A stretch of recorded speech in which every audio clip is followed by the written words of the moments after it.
You know, I mean, it really terrifies you. I think. Yeah, that sounds horrifying. And it always comes at night, doesn't it? Always comes why at is night. that? Why is that? I have no idea. I mean, today I slept, honestly. I was so tired from preparing the last 3 days and evacuating. I crashed today, but then woke up because we started to get some of the gusts. But I'm saying I feel completely blessed this time because it was so bad last time that I was just dreading it today. But I know that there are so many more out there that are getting that. And I do know we got a lot of time to prepare, but it doesn't make up for what you return back to. And I think that was something that I was having a hard time with, because last time I left, I didn't have anything to come home to. And I know so many people are going to experience that. And that literally makes me just want to cry because it's awful. Taking a look at Fort Myers. There's just no winning in this. No. Taking a look at Fort Myers right now, it looks like, according to the radar, it's pretty clear in the area. The storm surge is obviously ongoing, but the conditions right now, what is it like?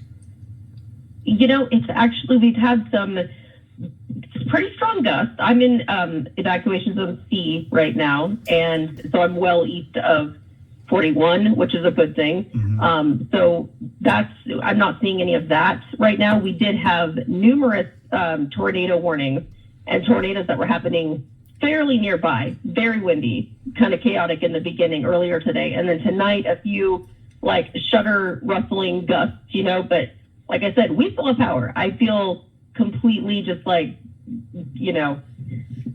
I'm so happy about this for myself, selfishly. I just know that that's not the situation for everyone, and that is hard. We're joined by Amy Lynn, one of our hosts on iHeartRadio 95.3, The Beach, and Cat Country 107.1.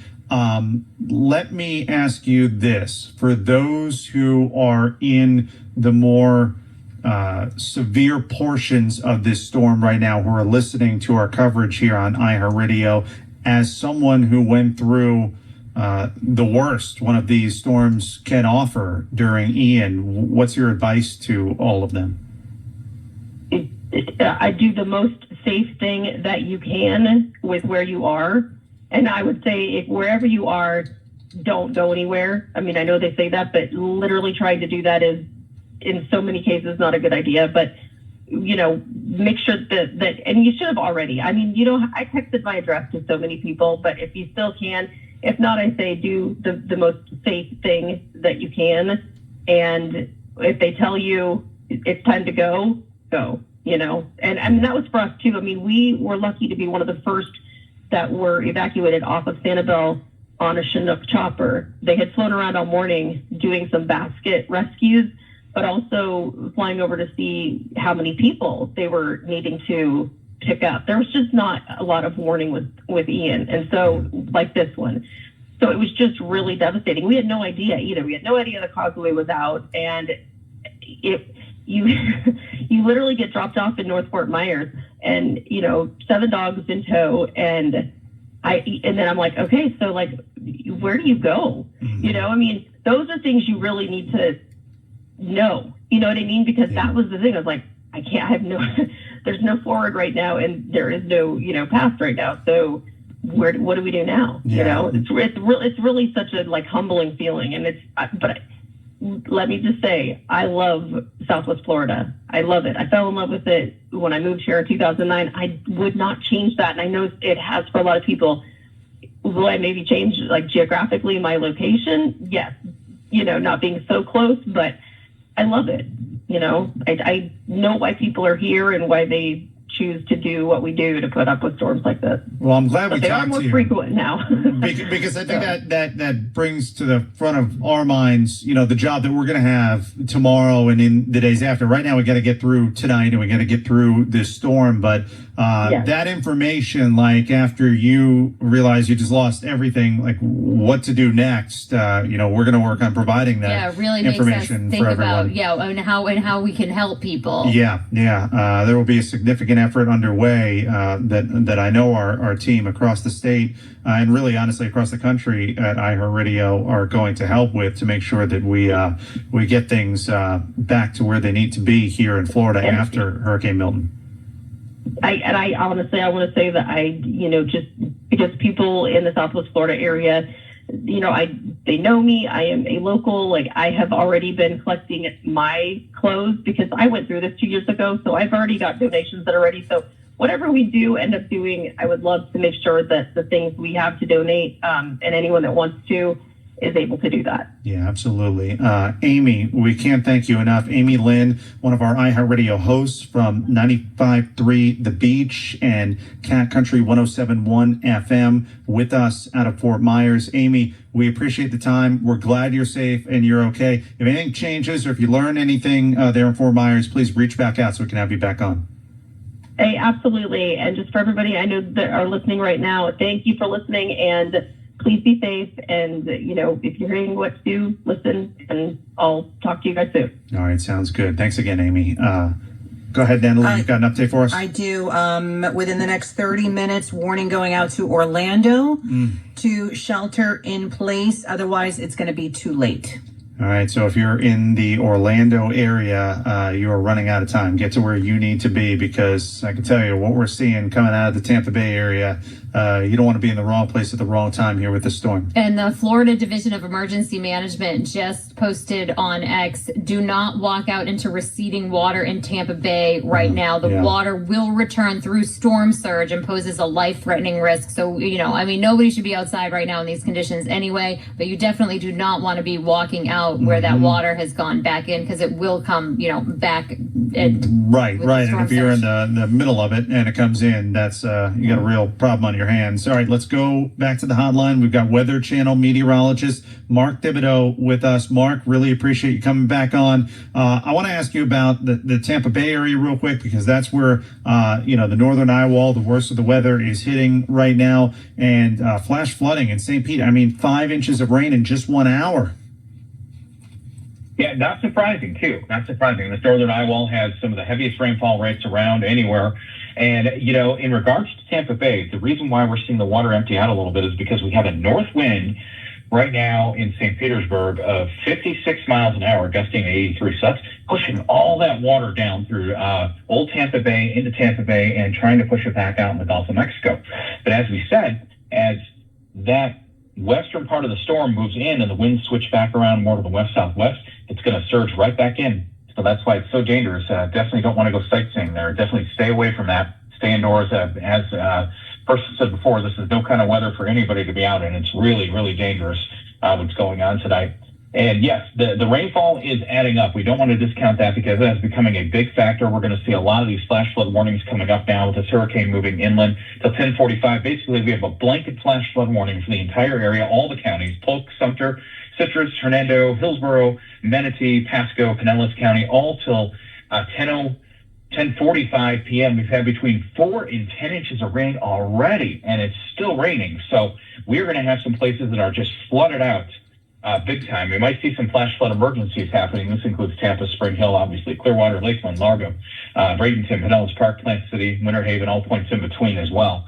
Down to the south, we've been looking at the situation in Fort Myers, and we are seeing a bit of a surge starting to come in there to Fort Myers Beach. It's not really high yet, but it is water's starting to lap up a little bit with that westerly flow we talk about. Not raining super hard. It's a different personality of the storm on that south side, more surge prone. Then to the north in Tampa Bay, we really got the kind of the extreme side happening here. And all that weather that's moving through Tampa Bay right now is going to be coming up into Orlando over the next couple of hours as it moves off to the north and east next several hours. So overnight, Orlando, you get your strong winds, possibly gusting to hurricane force, very heavy rain. And we've already seen plenty of rain inland. Brevard County, Lake County, Orange County, Osceola, Seminole, Volusia. We've had rainfall 3 to 6 inches already, and so much more where that already came from as that hurricane moves across the peninsula. It's very dangerous out there tonight, folks. Be safe. So I know what so many across the Tampa Bay area are thinking right now. How long until this is over? What's the timeline like for Tampa to be in the clear from this portion of the eye wall they're experiencing right now? So we got a little while, because if we look at this eye wall right here, it's decaying a little bit over Tampa Bay. It's weakening like it does when it moves inland, but it's going to continue to just rain and rain in this area, and the winds are going to continue to be strong. I'd say we have at least probably a couple more hours before the hardest part of that moves out, and then we're going to sort of be getting lashed by this western side of the cane that's still out over the Gulf of Mexico. We'll see these winds coming down as this moves by, kind of turning to the west, northwest a little bit, and then gradually around more to the west. And when that west wind kicks in, southwest wind, that's when we expect that water to start really coming back into Tampa Bay, and that's when things get real dangerous again. So you don't want to be, like you said, you could have quite a problem if you're out there observing that. All of a sudden that water comes back in. So not safe at all. That retreat of water is simply because of that strong wind that's out of the north, 50 gusting to 80 miles an hour right now. And by the way, landfall, like we talked about, Siesta Key, one of the barrier islands here, about an hour ago, the center now moving inland a little bit south of Tampa, south of St. Petersburg. So anywhere south of where the center is, we're talking about Englewood, you guys, Venice, as well as Gulf Estates and Sarasota. We could be looking at the potential here for additional surge that comes in over the next couple of hours as we get that strong wind moving off the Gulf of Mexico onto these area beaches. And Charlotte Harbor, obviously, we're already in a surge situation there. That's going to continue for a while, and that's going to lead down to Fort Myers as well as San Carlos Bay, those areas down the Lee Island coast. So the worst of the weather in Tampa Bay, I think, still has another hour or two so we can get that eye wall out of here. And that decaying eye wall, once it moves out and starts moving east-northeast, that's what's coming to Orlando. That's still about, that island, northern eye wall is still a good distance away. It's still about 80 miles from Orlando proper, but I would say that as we go through the night, as this thing picks up a little speed, it's going to be coming in over the next couple of hours. Next 2 to 3, 4 hours, that eye wall moves into Orlando towards midnight, maybe a little bit beyond, and that's when we start getting those really strong winds inland too, and then already seeing the very strong winds on the Atlantic side as well. So just such a widespread, big hurricane. I know. So much to talk about. But the bottom line is just stay indoors, hunker down, let this thing pass. If you're in Fort Myers, even though it's not raining real hard, I definitely would not go out on the beach and check it out either. No need to. There as well, right exactly. Now. Real quick, Mark, I've got to ask you about this flash flood emergency that just came through for Tampa, St. Pete, Clearwater. It's a big area, so goes up to Dunedin, Oldsmar, over to Temple Terrace, Brandon, Riverview, Sun City Center, Piney Point. We see these flash flood warnings. A flash flood emergency. What's the difference there? What does everyone in Tampa, St. Pete, and Clearwater need to know right now? Okay, first of all, no surprise this was issued. We fully expected this because of the level of rain we had. So that's for St. Petersburg, Tampa, Riverview, Palmetto, and that is until 2:30 in the morning for Central Hillsborough County, Northern Manatee, Southeastern Pinellas County. The difference is what a flash flood emergency is. The difference between that and a flash flood warning is a flash flood emergency basically means that we are going to probably see, if you're out in this, we're going to see water rescues. And this is the kind of rain, kind of flooding, where cars float away. And that's why it's so dangerous to be outside. And it's no surprise because in this area, we've had 10 to 14 inches of rain. So flash flooding emergency is a absolute life-threatening situation from a flooding standpoint. So extremely dangerous to be outside in that. We've had 10 to 14 inches of rain across the area. We still have got more rain that's falling, so it's not impossible. We could have at least a few more inches of rain before this lets up. So if you combine the rain that's falling and the fact that we're, especially in the case of, Tampa Bay, we're going to be surging here in a little bit, that just makes the situation just ultimately the most dangerous situation around right now. So the flash flood emergency is the highest level of flash flooding. That means we're going to potentially have water rescues. If you're out in that, cars could float away, objects floating away, things like that. It could be flooding. There could be residential flooding going on too. Commercial buildings flooding, things like that. That's what we're talking about when we use the flash flood emergency designation. Very dangerous. That really helps put that into perspective for us. Weather Channel meteorologist Mark Thibodeau with us. Mark, we will check in with you in an hour. Thanks so much.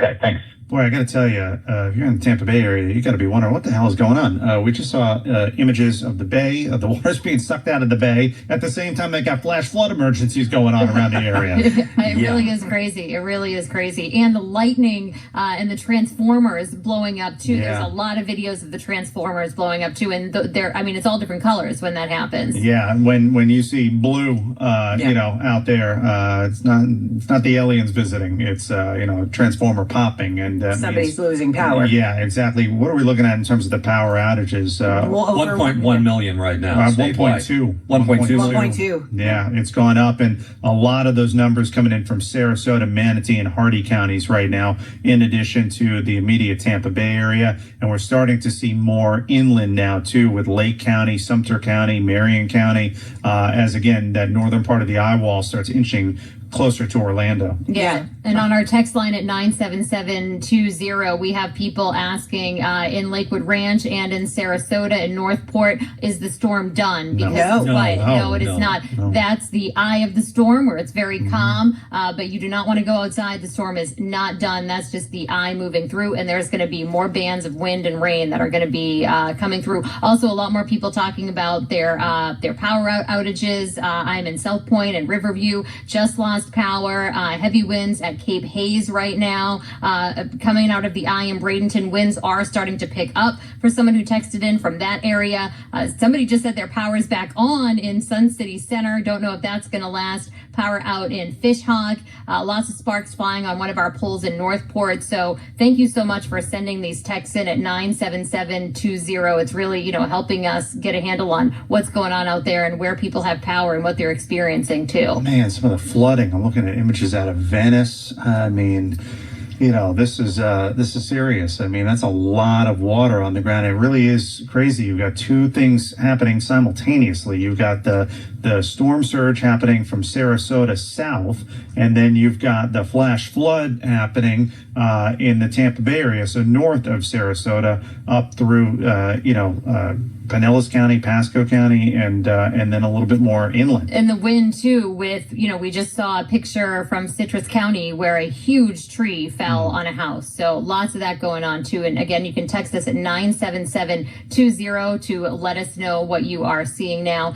The flash flood emergency continues in Tampa, St. Pete, and Clearwater until 2:30 a.m. So it is going to be a very, very long night. And some wind gusts so far. These were as of 9 o'clock this evening. Sarasota recording a 96 mile an hour wind gust. St. Pete 94 miles an hour. Venice 90 miles an hour. Tampa 82 miles an hour. And Brooksville 76 mile an hour wind gust up there in Hernando County. Yeah, we talked about Orlando and Sarasota. We keep talking about them. They've had eerie quiet for the last hour or so, and they are about to get slammed with that back part of the eye wall. So definitely not in the clear, nowhere near that. No. And the flash flood emergency, pretty rare to get to that level. And just some perspective, Pinellas, Hillsborough, Western Manatee County, 10 to 14 inches has fallen.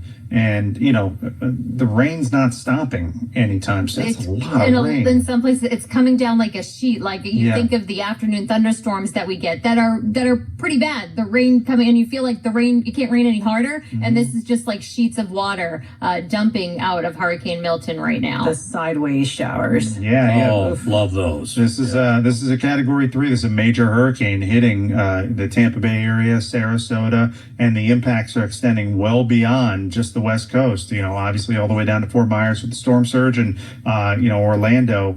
It's time to get it together and be ready because it's coming your way.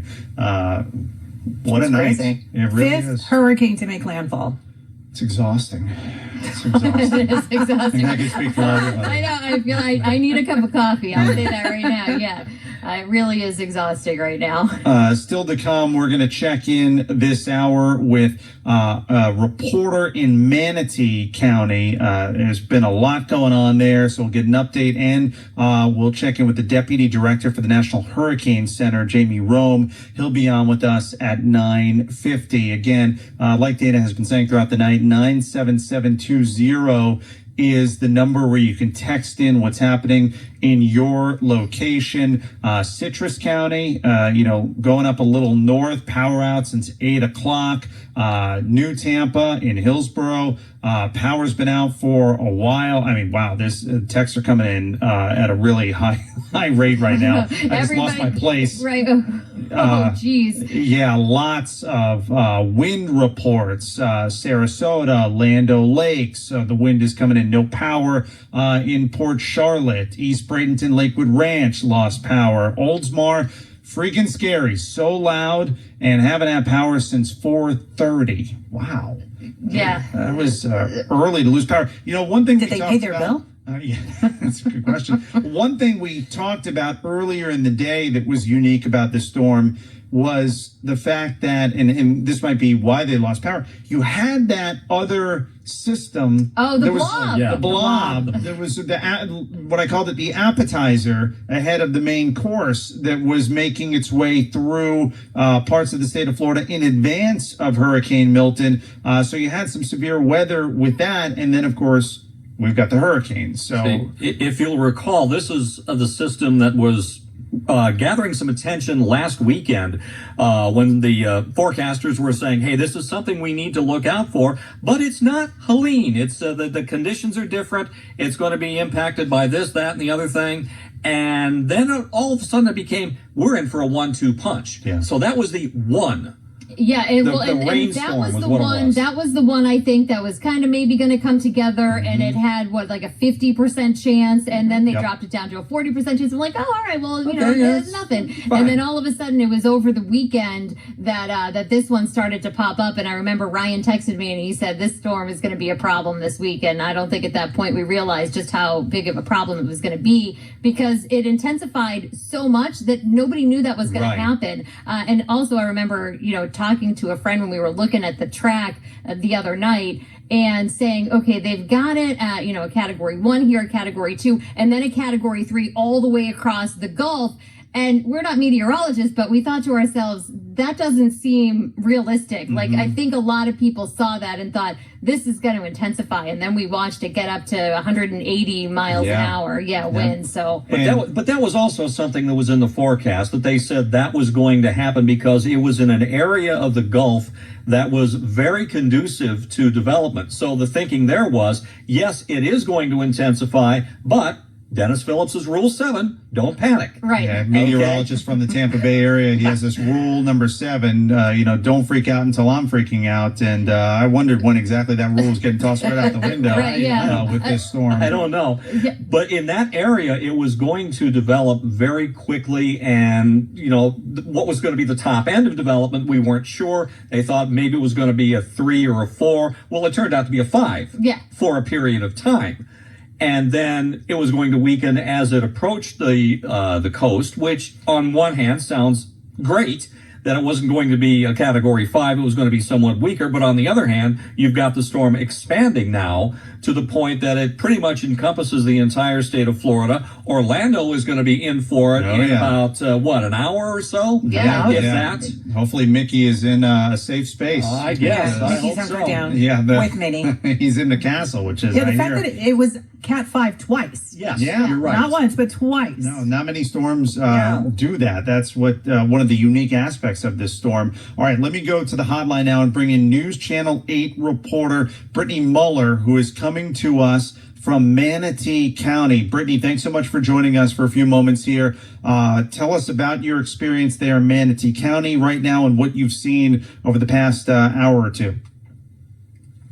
Ryan, good evening to you. I am joining you from Lakewood Ranch in Manatee County, and it was so bizarre, so spooky. The eye of the storm just passed, so it was very calm. I've never been in an eye of a hurricane before, and so for a brief few minutes, people were outside of the hotel that we're staying at, walking their dogs, and just checking it out because it was such a stark difference than just an hour beforehand when the wind was whipping. We really saw those conditions really deteriorating very quickly in terms of the winds whipping, the palm fronds, and just the rain coming down. So we're in a safe location, and the eye of the storm seems to be passing us now because we could hear those winds whipping again. So just very different now than just an hour ago. So we're just waiting and seeing. We're out of power, and it's dark, and we're no just riding out county. the storm like so many people at this hour. No county in the state has a higher percentage of people out of power than Manatee County right now. What were the preparations like in advance of the storm there? Right. So people were boarding up. Gas stations were boarded up. Businesses were closed. We we did our reports at 5 and 6 yesterday, and when we tried to go grab food at a restaurant, many of those businesses were already shut down, boarded up. Gas stations were closed because people were really giving their employees time to also evacuate themselves and their families. So it's been a ghost town out here. People are taking these precautions very seriously. You know, during Helene, people saw those damages and really gutted out their homes and took out all of the debris, furniture, mattresses, put it out on the street. And some people say, okay, the county took it and hauled it out. Others, when they evacuated for Milton, not so much, it was still there. And they don't really know what they're going to return to tomorrow morning. Brittany, hey, it's Reed Shepard. Lakewood Ranch, that area was one of the places that was devastated by flooding after Hurricane Debbie. Some places getting 17 inches of rain, as you'll recall, earlier this summer. Is the flooding that you're seeing comparable to what we saw earlier this summer after Hurricane Debbie? We haven't seen that in our direct location yet, but again, we haven't been able to assess and be out on the roads at this point. We've been staying put for our own safety at the hotel, but we're waiting for this storm to pass in an hour or two, and then we're going to hit the roads and see what it looks like, because at this point, we don't know about the power lines. We have those same concerns that first responders do right now to be out on the roads. It's just not safe. Was there a lot of debris left where you were or where you had been after Hurricane Helene that was still kind of out there in advance of Hurricane Milton? Yes, it was. It was scattered everywhere. People are still recovering. People are still recovering and rebuilding after Hurricane Helene. It was only a week and a half ago. Yeah. And people gutted their homes. We know that some people saw 3, 4, 5 feet of water inside of their homes. So people had their mattresses, kitchen cabinets, you name it, and it was out on the streets. So that's a major concern of it just becoming a projectile. Manatee County did alert us, and they told us they hauled out 10 million pounds of debris, but they didn't get to everyone's homes and streets to haul out everything. So we don't know what we're going to find when the sun comes up. All right. Brittany Muller, News Channel 8 reporter, coming to us from Manatee County. Brittany, thanks for the update and stay safe. Yes, thank you, Ryan. Good night. All right, you as well. In a moment, we're going to check in with the National Hurricane Center, and I'll run through a couple of different questions with Jamie Rome, the Deputy Director. I'm trying to get a sense for those of you on the West Coast, how much longer you're going to be dealing with the effects of this storm, mainly, you know, the rain and the wind and all of that, storm surge. And then also for those of you, again, this is statewide coverage of Hurricane Milton here on iHeartRadio. For those of you in some other parts of the state, Orlando, as you're gearing up to deal with some of the worst of what Milton has to offer, Daytona Beach, we'll get some updates for you. And then I also want to get a sense, and we might not get to all of this with the National Hurricane Center in a few minutes, but we're also going to have Weather Channel meteorologist Jeff Eno on with us in the 11. It's going to be Mark Thibodeau in the 10 o'clock hour. Then we have more meteorologists later on, but I want to ask him, Southeast Florida, you know, Miami-Dade, Broward, all of that. What's the situation like there? Is Southeast Florida in the clear? It's an odd storm because you've got like the top half. That's where it looks like all the worst weather is, and there's really nothing on the bottom half right now. Yeah, I think saying in the clear is not something that anybody's going to say right now because it's not appropriate. But definitely, I think the worst of it may be over for Miami-Dade, Broward, and maybe the Keys. Maybe the Keys not so much because they're so close on the water. But definitely, the tornadic activity was probably the worst of it. For the Tri-County area. I have to say, I just found out we had over almost 500 lightning strikes. Wow. With Milton. Boy, between the tornadoes and the lightning strikes, you don't see it in those numbers with these storms. Yeah, almost 500 lightning strikes, Dana. This is insane. She's very proud of this fact. I'm just like mind blown by this. This storm has just like been record after record after record, and it just doesn't stop. And it hasn't even it's not even done. It's just getting started. I mean, it made landfall, but it's just the wrath of it is just starting to strike. Like we've been talking about Orlando and Sarasota, that backside of the eye is now starting to move in that area, but the outer bands are still wreaking lots of damage. Wreaking havoc. Thank you. What time is it? What? I We've got a know. ways to go. 9:50. We're going to be with all of you again all night long into the morning, all day tomorrow. In the aftermath of this storm, we're not going anywhere. I've got a couple updates I want to get to, and sadly, none of this is good. St. Pete, total rainfall closing in on over 1.5 feet. Over 5 inches fell in just the last hour. I mean, we're talking about a significant amount of rain. That's why there's a flash flood emergency in effect everywhere from Dunedin south to Piney Point, St. Pete Beach included in that, Apollo Beach, Riverview, Brandon, Temple Terrace, Tampa, everywhere in between, Pinellas Park, Largo, Clearwater, all in this flash flood emergency. And 16 inches of rain in St. Pete. That's unreal. Just to kind of set things up for everyone, to give you an idea of where we're at here, there are a couple different things happening. You've got the northern eye wall, which remains over Pinellas County, Hillsborough County, Polk County, Pasco, Hernando, and now into Citrus County, and the outskirts of the wall reaching over to Orlando and the villages. So you've got a heavy amount of rainfall coming from that.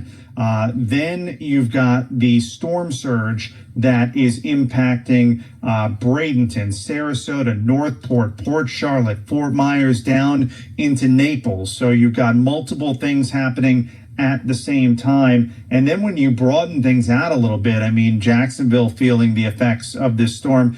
You've got bands from this storm reaching almost to Savannah at this point. Now, luckily, some of those outer bands that were responsible for all those tornado warnings, that's out in the Atlantic right now. So it's just the fishes and the sharks dealing with all of that. But right now, the biggest concern, obviously, the broader Tampa Bay area extending up to Hernando, Citrus County, and over into Polk County. And then that's the excessive rainfall that's happening from the eye wall, and then south, that storm surge. Boy, we're looking at some images out of Tampa, and that's I believe that shot is rainfall, that flooding. That's not storm surge there. So you get the storm surge to the south, and then you've got the flash flood issues happening in the Tampa Bay. Yeah, there was a live shot a little bit earlier.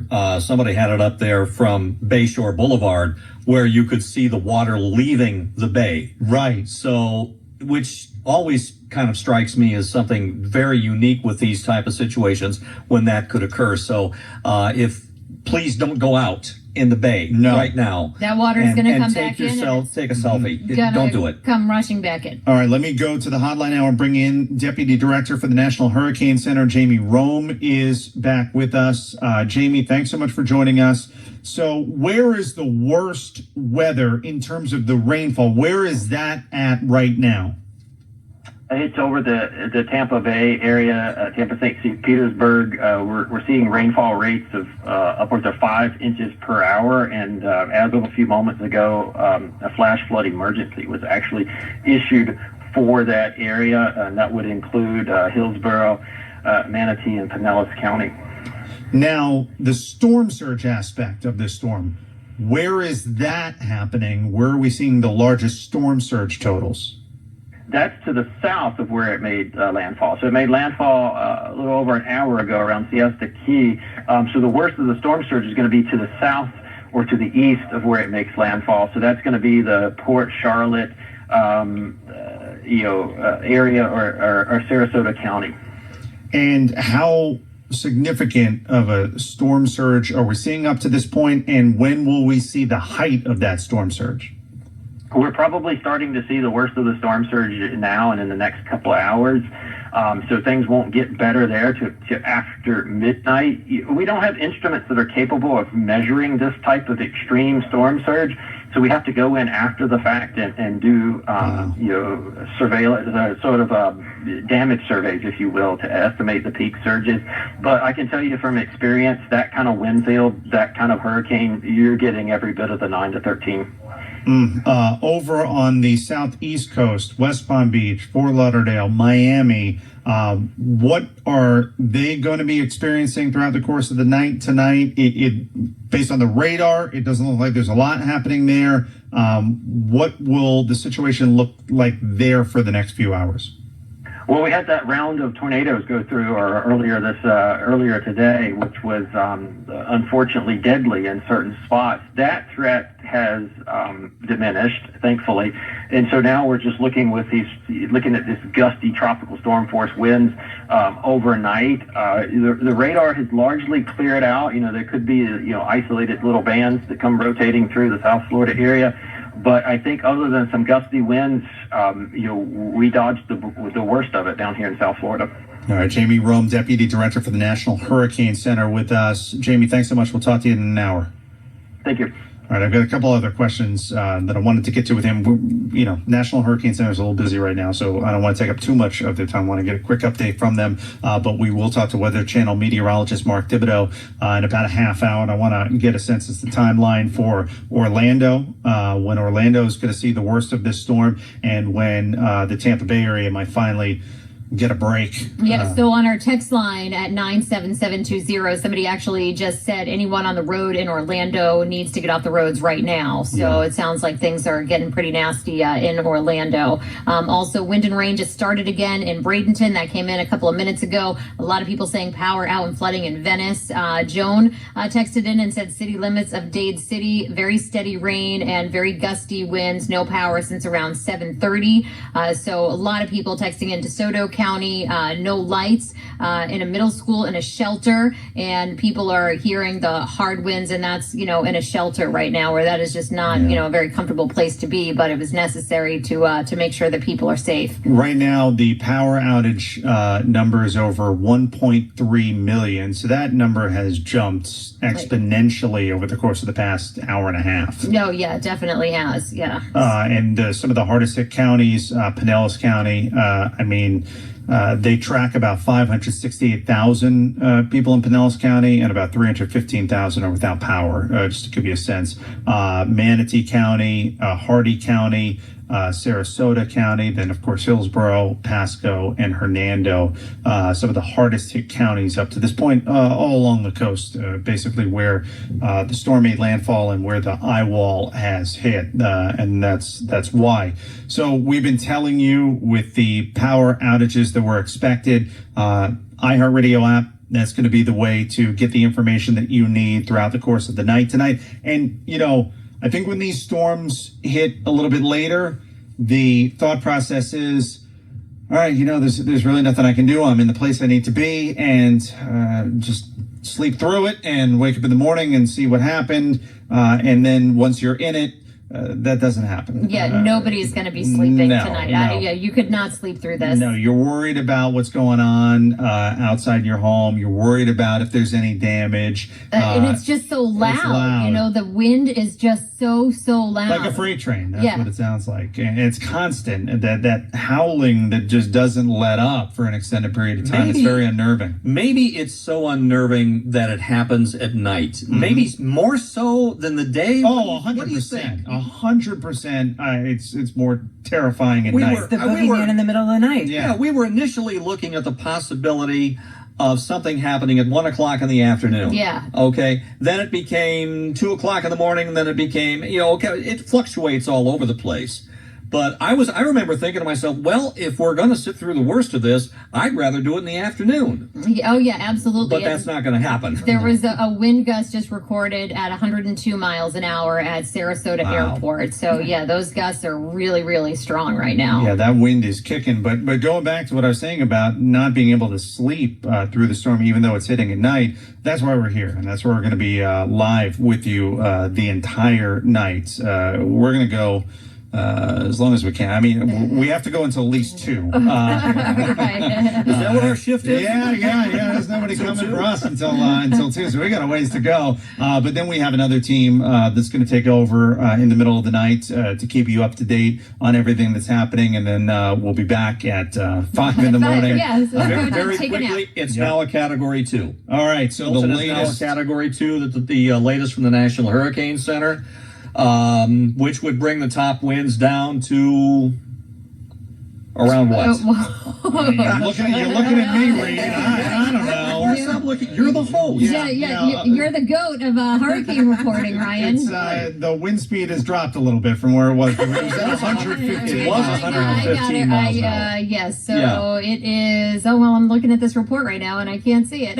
Okay, well, I'll just read it. So a sustained wind of 69 miles an hour and a gust of 102 miles an hour was recently reported at the Sarasota-Bradenton International Airport. Sustained wind of 86 miles an hour and a gust of 105 miles an hour reported at a weather flow station in Egmont Channel. 110 miles per hour. That's the top wind speed, the maximum sustained winds for the storm. So it's gradually gone down. It was at 120 miles per hour not long ago. I think it made landfall at 115 miles per hour. At 8:33 is when it made landfall. And now it's at 110 miles per hour, and the pressure is rising a bit. I mean, this is still a really strong storm. It's about 20 miles northeast now of Sarasota. It's about 90 miles southwest of Orlando.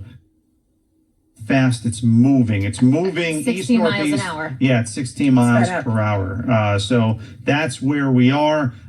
In terms of the rainfall over the last 12 hours, I mean, again, well, forget the last 15 hours, or the last 12 hours, just the last hour, 5 inches in St. Pete. So the rain is coming down at a very rapid pace in the Tampa Bay area, and that's why those flash flood emergency alerts were put out recently. So an update for you there. Now, we are going to get, in about an hour, we'll get the 11 p.m. advisory, which is more detailed, and we'll see if there's anything new there. I'm hoping that when we talk to Jamie Rome, the deputy director for the National Hurricane Center, in about 50 minutes, that maybe the advisory will pop in then, and we can get it, as it comes in. Yeah, they usually do come a couple minutes early. All right, we're going to take just a really, really minute break here for a second, just so you can stop hearing my voice for a moment. And when we come back, we're going to get you caught up on all the latest. We'll get to more of your text messages, and we'll start checking in with more of our hosts around the state. This is live Operation Stormwatch coverage of Hurricane Milton on iHeartRadio across the state of Florida. Back in just a second. You're listening to continuing Operation Stormwatch coverage of Hurricane Milton. This is iHeartRadio Florida. WFLA, WHNZ, WMTX, Tampa, WDAE, St. Petersburg, WXTV, Clearwater, WFUS, Gulfport, WDIZ, WCTQ, Venice, W276CR, Bradenton, WSRC-FM, Coral Cove, WTZV, Englewood, WBTV, WSTV, W280EV, Sarasota, WIKX, Charlotte, WWCD, WCVU, Solon, WBCG, Murdoch, WCCF, W265EA, Punta Gorda, WOLZ, Fort Myers, WCKT, Lehigh Acres, WZJZ, Port Charlotte, WBTT, Naples Park, WJNO, WZZR, West Palm Beach, WQOL, WCZR, WCTA, W300BQ, Vero Beach, WAVW, Stewart, WLRQ-FM, WMMV, Cocoa, WFKS, WMMV, Melbourne, WMGF, Outdoor, WXXL, Tampa, WJRR, WMGF, WXXL, WFLF, WIGM, WRSO, Cocoa Beach, WIOD, Miami, WBGG-FM, HD2, Fort Lauderdale. Download the iHeartRadio app and stay connected. So obviously, after hearing that, we're on a lot of radio stations right now across the state of Florida. This is your live Operation Stormwatch coverage of Hurricane Milton. I'm your host, Ryan Gorman, with Dana McKay, Reed Shepard, Natalie Rodriguez, and John Momola. We have an entire team here, along with hosts that we're going to talk to across the state, reporters across the state, and meteorologists on standby to bring you the latest on everything happening with this storm. It was about an hour and a half ago when Milton made landfall, Siesta Key. That's where landfall took place. And we are in the middle of a flash flood emergency right now for parts of the Tampa Bay area. And that is where the worst weather in terms of rain and wind, that's where the worst of it has taken place. That's the northern eye wall. It's been sitting over the Tampa Bay area for quite some time. The counties most impacted by that: Pinellas, Hillsborough, Polk, Pasco, Hernando. And now we're starting to see parts of Kissimmee and Orlando and up to the Villages, Citrus County, all being impacted by the outer portion of the eye wall. Then at the same time, we've got something else going on. From Sarasota down to Naples, you've got a pretty significant storm surge situation unfolding. We're looking at some of the water that's been coming ashore, especially Port Charlotte, Fort Myers, that area. So you've got storm surge, you've got intense rain and wind, and it's a bit of a mess out there right now. We're going to check in with Weather Channel meteorologist Mark Thibodeau at around 10:25, so about 20 minutes from now, and we'll get a sense as to when Orlando is going to experience the worst of what this storm has to offer, and when the Tampa Bay area is finally going to get a break from the storm. Yeah, so I'm just looking at a video right now inside the eye of the storm in Lakewood Ranch, and that you can hear, I mean, I don't have the volume up because we're on the air, but that you can apparently hear the frogs right now in Lakewood Ranch because they're in that eye of the storm. And again, it's not the time to go outside and look around because the wind and the rain is all going to pick back up again. Yeah, St. Pete has had 16 inches of rain, 5 inches in just the past hour. That's why those flash flood emergency alerts went out. You've still got a lot of heavy wind, rain that's basically horizontal as it's blowing through. The storm is definitely becoming a bit more disorganized at this point, and that goes to the weakening, but it was so strong once it made landfall, a strong Category 3 storm, that it's taken it a minute to lose some of its intensity. Just simply going to take some time for it to weaken a little bit. Now it's a Category 2 right now, and it probably should stay a Category 2 as it approaches the Orlando area, and then as it exits the state over near Cape Canaveral, we could see a Category 1, and then from that point, it's out in the Atlantic. But it will bring potential flooding problems as well to the Georgia coast and the low country of South Carolina. I believe some flood watches are already in effect for that portion of the country. So a lot of people have yet to experience what the Tampa Bay area is experiencing right now, and this from Sarasota on south with the storm surge. So we're not done with this by a long shot, but looking at the radar and the projected future radar, if I had to make a guess, Ryan, I'd say that we might start to see things quiet down a bit, as you say, catch a break in the Tampa Bay area, maybe around 2 a.m. So you got a little ways to go. We got a while yet. Yeah. A little ways to go. And somebody asked on the text line, you can text us if you have questions or comments. 97720 is the number, 97720. Someone asked if it's moving at 16 miles per hour or 60. We wish it was moving at 60 miles per hour. I know, get out of here real quick. Yeah, we wish it would step on it, but it's not. It's moving at 16 miles per hour. Yeah, the National Hurricane Center just put out the 10 o'clock kind of position update.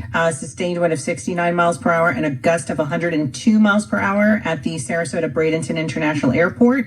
Sustained wind of 86 miles per hour and a wind gust of 105 at Egmont Channel, with a sustained wind of 74 miles per hour and a wind gust of 98 miles per hour at Middle Tampa Bay, with a gust of 91 miles per hour at Citizen Weather Observer Station in Bartow.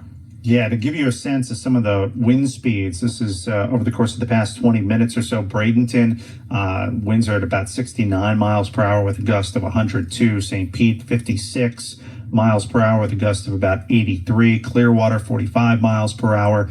So some pretty significant wind speeds, and then gusts reaching hurricane strength. The power outage situation, we are up to 1.4 million people across the state of Florida without power by far. The county, in terms of the amount of people who would be part of the overall group and the amount who are without power, it's Hardee County. That's been the hardest hit one. Then you've got Manatee County, Sarasota, Pinellas, Hillsborough, Pasco, Hernando, and Citrus County all experiencing a lot of power outages. Now you're starting to see some of the more inland counties like Polk, Sumter, and Lake County, along with Marion County, getting hit with those power outages. Those numbers are just going to continue to rise throughout the course of the night, and that's why we've been saying it's so important. Hopefully, many of you have a battery-powered radio, so you can listen to us, whatever your favorite iHeartRadio station is for the duration of this storm. If not, you can listen to us on your iHeartRadio app. Just pull up whatever your favorite iHeartRadio station is. We're on all of them across the state right now, and we will be until 5 a.m. in the morning. And that's not something that uses up a lot of power. You just turn your screen off. You keep listening to us on iHeartRadio, and we'll get you the latest info. So there are reports of flash flooding and power outages in Tampa with knee to waist deep water near MacDill Air Force Base. That's not surprising. And lots of downed trees, which are obviously, causing all of those power outages. So flooding near MacDill. Now, one thing we haven't mentioned yet is that if you do see a down power line or open transformer, TECO says, Tampa Electric says you can call 813-223-0800 or 1-888-223-0800. You can report an outage on the Duke Energy website or by calling 800-228-8485. And it goes without saying that if you do see a down power line out there, don't go anywhere near it. Well, you shouldn't be out there. Yeah. Well, yeah. I mean, it doesn't matter where you are, honestly. You should not be out there. Just wait until daybreak, until we have a better assessment of how the situation is. You have no business being out there. No. Yeah. And even in Sarasota and that area where, the I currently is, it's a little more inland now. But if you feel like, things have eased up quite a bit, maybe it's over. Well, there's the backside of the storm. And we'll get you a sense as to the timeline. I thought Reed did a pretty good job projecting maybe 2 a.m., but we'll talk to a meteorologist just to get something a little more precise. But we'll have Weather Channel meteorologist Mark Thibodeau on with us in about 15 minutes, and we'll get an update from him on when you may actually be more in the clear, not to go outside, right. But just when the wind will die down. Yeah. You can, just by looking at the text line, you can tell that people are really wondering, okay, I've had enough now. When is this wind going to be done? People are wondering when they're going to get some relief from that. And then I don't know if you saw this story that was kind of trending earlier today. This guy who calls himself Lieutenant Dan, who decided to ride out the storm in Tampa on his boat, and now he is still apparently on his boat in Tampa, and it looks like he's doing all right. But they really tried. They had officers from the Tampa Police Department trying to talk to him and get him to come in from the storm, and he just wouldn't. And so I guess he's doing all right out there. We're still in a situation right now, especially in the Tampa Bay area, where and even south, the wind speeds and the conditions are in a place where if something goes wrong, they can't come and get you. Emergency responders, law enforcement, they can't come and get you. They can't rescue you right now. So that's why we stressed ahead of this storm to get to where you need to be, a safe place in advance of Hurricane Milton. And it seems like most people adhered to that. Hopefully we don't end up with a bunch of tragic stories in the aftermath. It was actually good to see throughout the day that in Hillsborough and Pinellas and some other counties that they were opening more and more and more shelters throughout the day, because there was such a demand for it. So it's good to know that that people did evacuate today. Yeah, I'm looking at our text line again. 97720 is the number, 97720. Make sure you tell us where you're texting us from, so we have an idea. If you're saying it's flooding here and there's no place. I mean, it's a 727 number. number, so I'm thinking that's Pinellas County, but you know. Right. But that's something that I think a lot of people are going to experience. And this is really what happened with Helene just like 2 weeks ago. The person who texted in said, our road is flooding. It's never flooded. And that was the issue with Helene. A lot of people saw the storm surge numbers, and sometimes, you hear 5 to 8 feet, but it's hard to visualize that. What exactly does that mean? And then they realize, okay, well, 5 to 8 feet, it means that there's 3 feet of water in my place. Right. And for those who typically flood, they knew they were going to flood, but even the extent to which they got more than they expected. Yeah. And now we're seeing, I think, and we'll see a lot of this, people who they haven't flooded before with the kind of rainfall that we're seeing in the Tampa Bay area, and then the storm surge numbers that we're seeing from Sarasota to Naples, and of course, Fort Myers and Port Charlotte, Venice. There's a significant storm surge, as we all expected with a Category 3 storm. Yeah, and I'll be curious to know, there was with Debbie, that area in Sarasota, those neighborhoods that had never flooded before, where they got a lot of flooding. So, how did they fare in this storm? Because it's worse. There's a lot more water being dumped on that area right now. Yeah. If you have questions, more general questions about the situation that you're in right now for our meteorologists, you can text those to at 97720.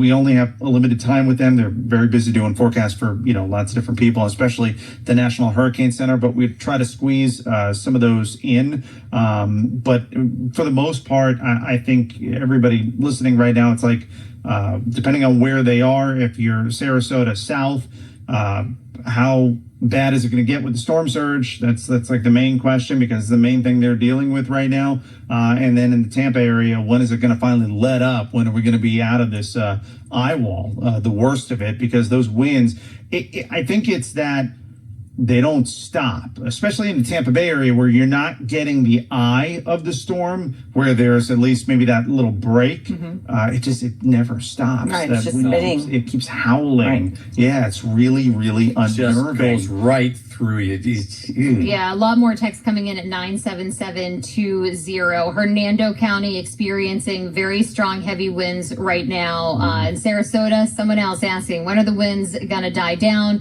No internet and no power. Can you tell us when it's going to calm down in Largo? I live in Auburndale. I've lost power twice. I heard a loud pop.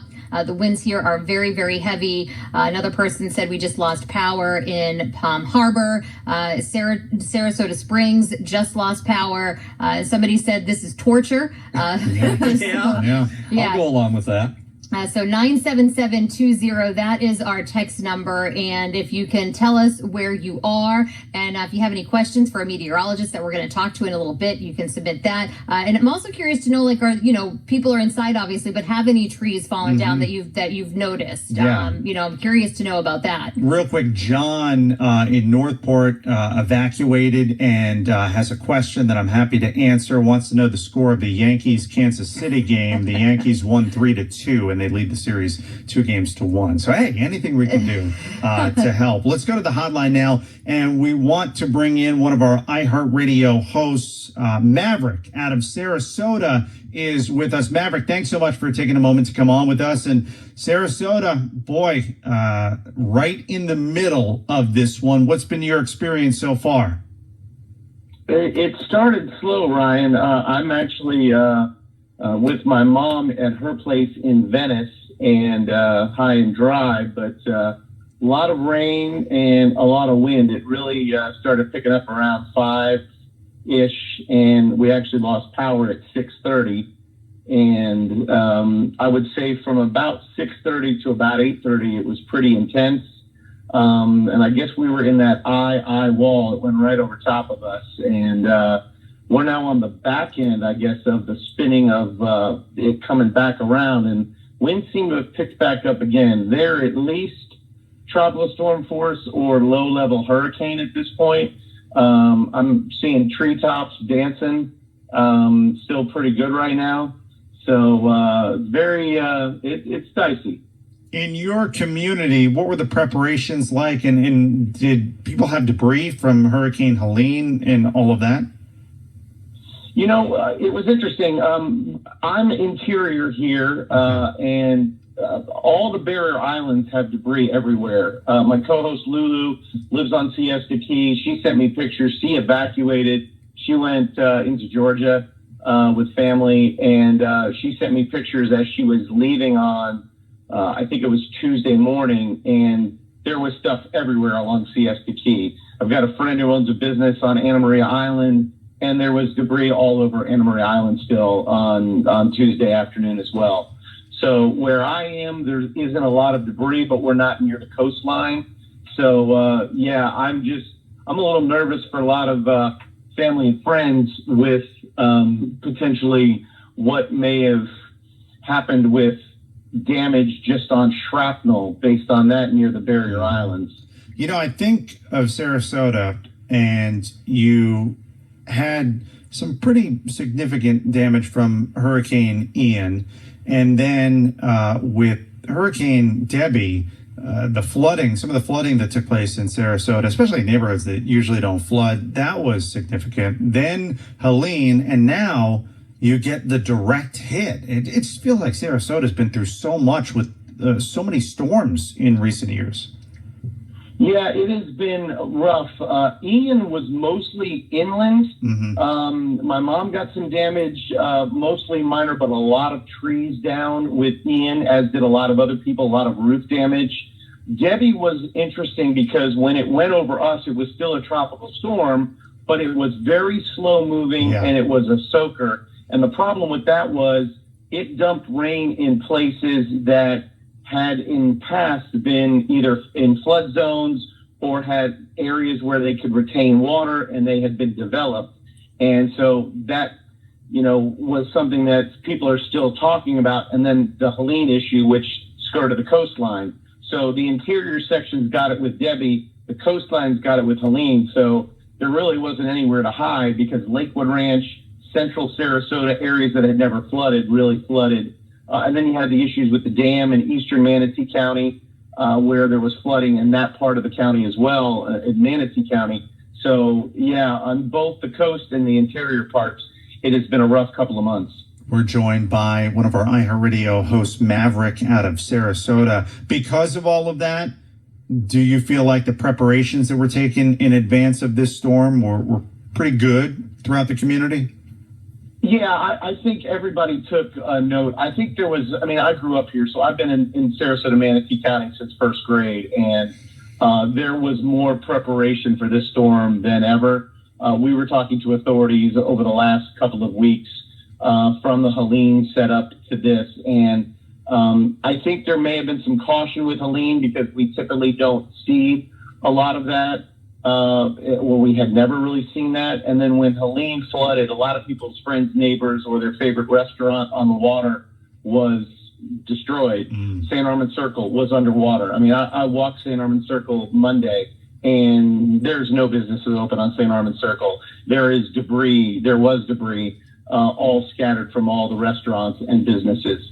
So this one, everybody took seriously because either they personally knew somebody or they knew a place that they had been that had been severely impacted just in the last couple of weeks. So what's your plan for the rest of the night and into tomorrow? Just ride it out and then see what things look like during daylight?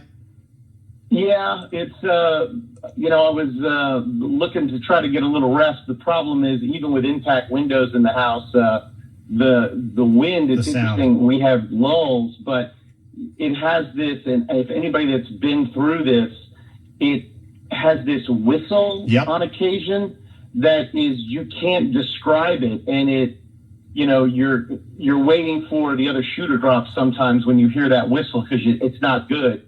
So I'm going to try to get a little sleep. I know I've got a bunch of cleaning up to do here. I'm curious what my place looks like. I'm closer to the airport in Sarasota at where my house is, and I know there's been 100-mile-an-hour wind gusts near there. I lost power there a couple of hours as well.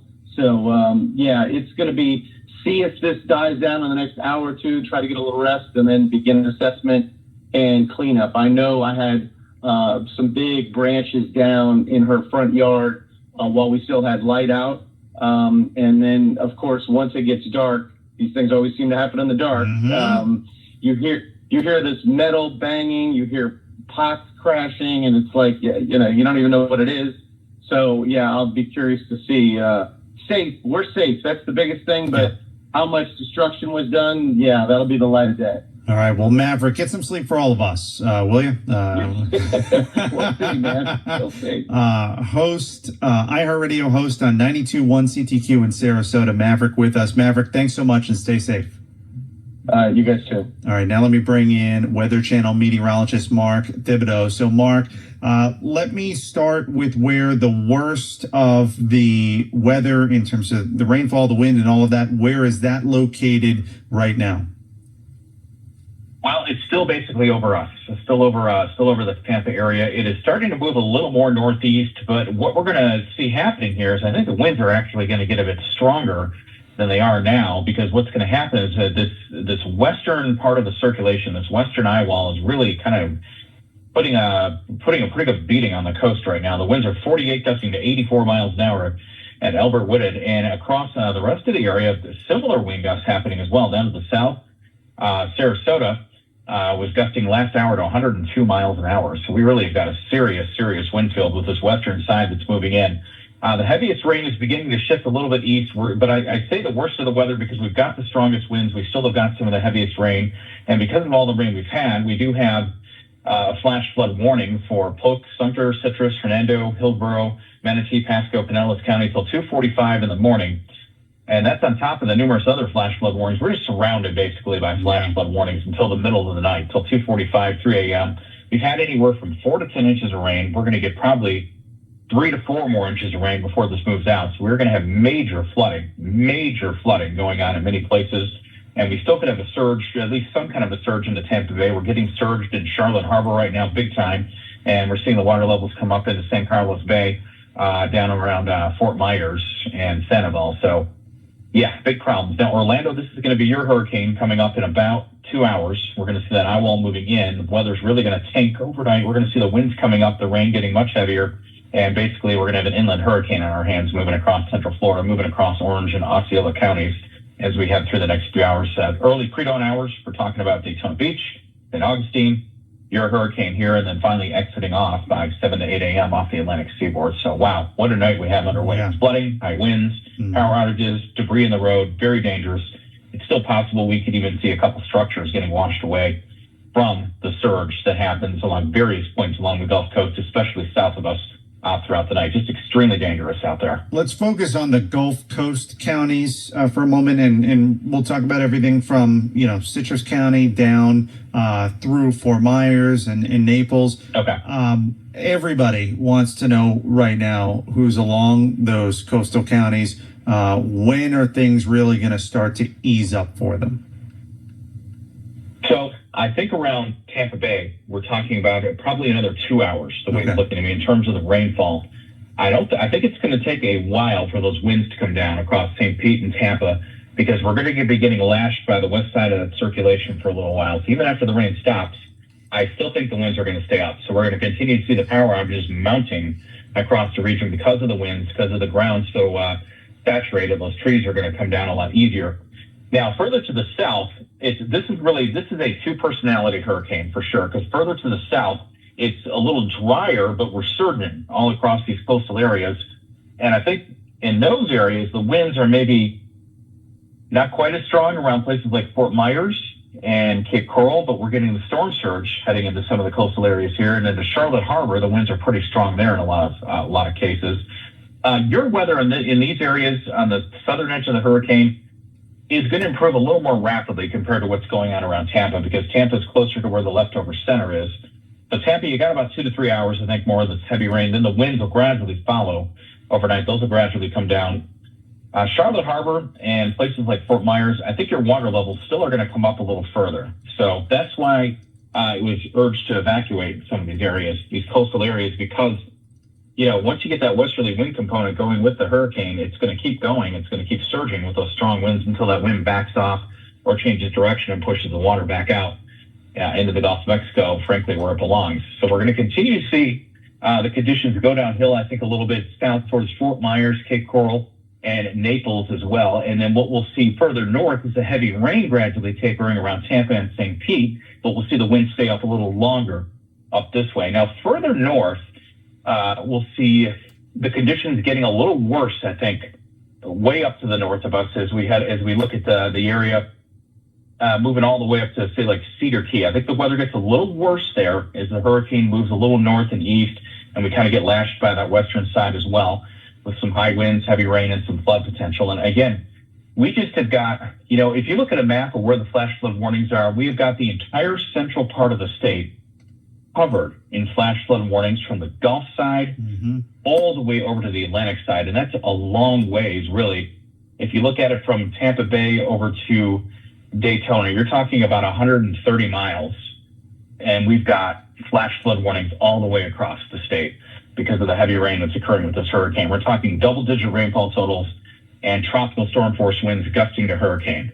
So it is not a pretty night out there at all. No. And then last question for you, for the Orlando area. I mean, it looks like the I would say the northeastern part of the eye wall is closing in on Orlando. So it's going to go downhill fast for that part of the state, right? It is. The weather's really about to start tanking there because, if you look at the radar, that northeast part of the eye wall, you're exactly right. That's moving right into the Orlando metro area. So your weather, if you're out, my goodness, if you're outside for any reason, not a good idea, first of all, to be outside at all tonight. Your weather's about to go downhill quickly here. You can see the bright reflectivity is showing up on the radar. They're closing in from the south and west into Orlando, and that's embedded within the very strong winds and the heavy rain. And the thing about Orlando is I think it's going to take even longer once the weather goes down to improve because we got to still get that western eye wall by that's kind of in the Tampa area right now. That's why our winds are so strong. The northwestern eye wall is very potent on this system. It's really a north-loaded system, and that northwest eye wall really has got some of the strongest winds with the entire hurricane. So those leftovers are going to come across as well into central Florida, including the Orlando metro, and then gradually make their way up to the north and east, maybe crossing over a little bit south of Daytona.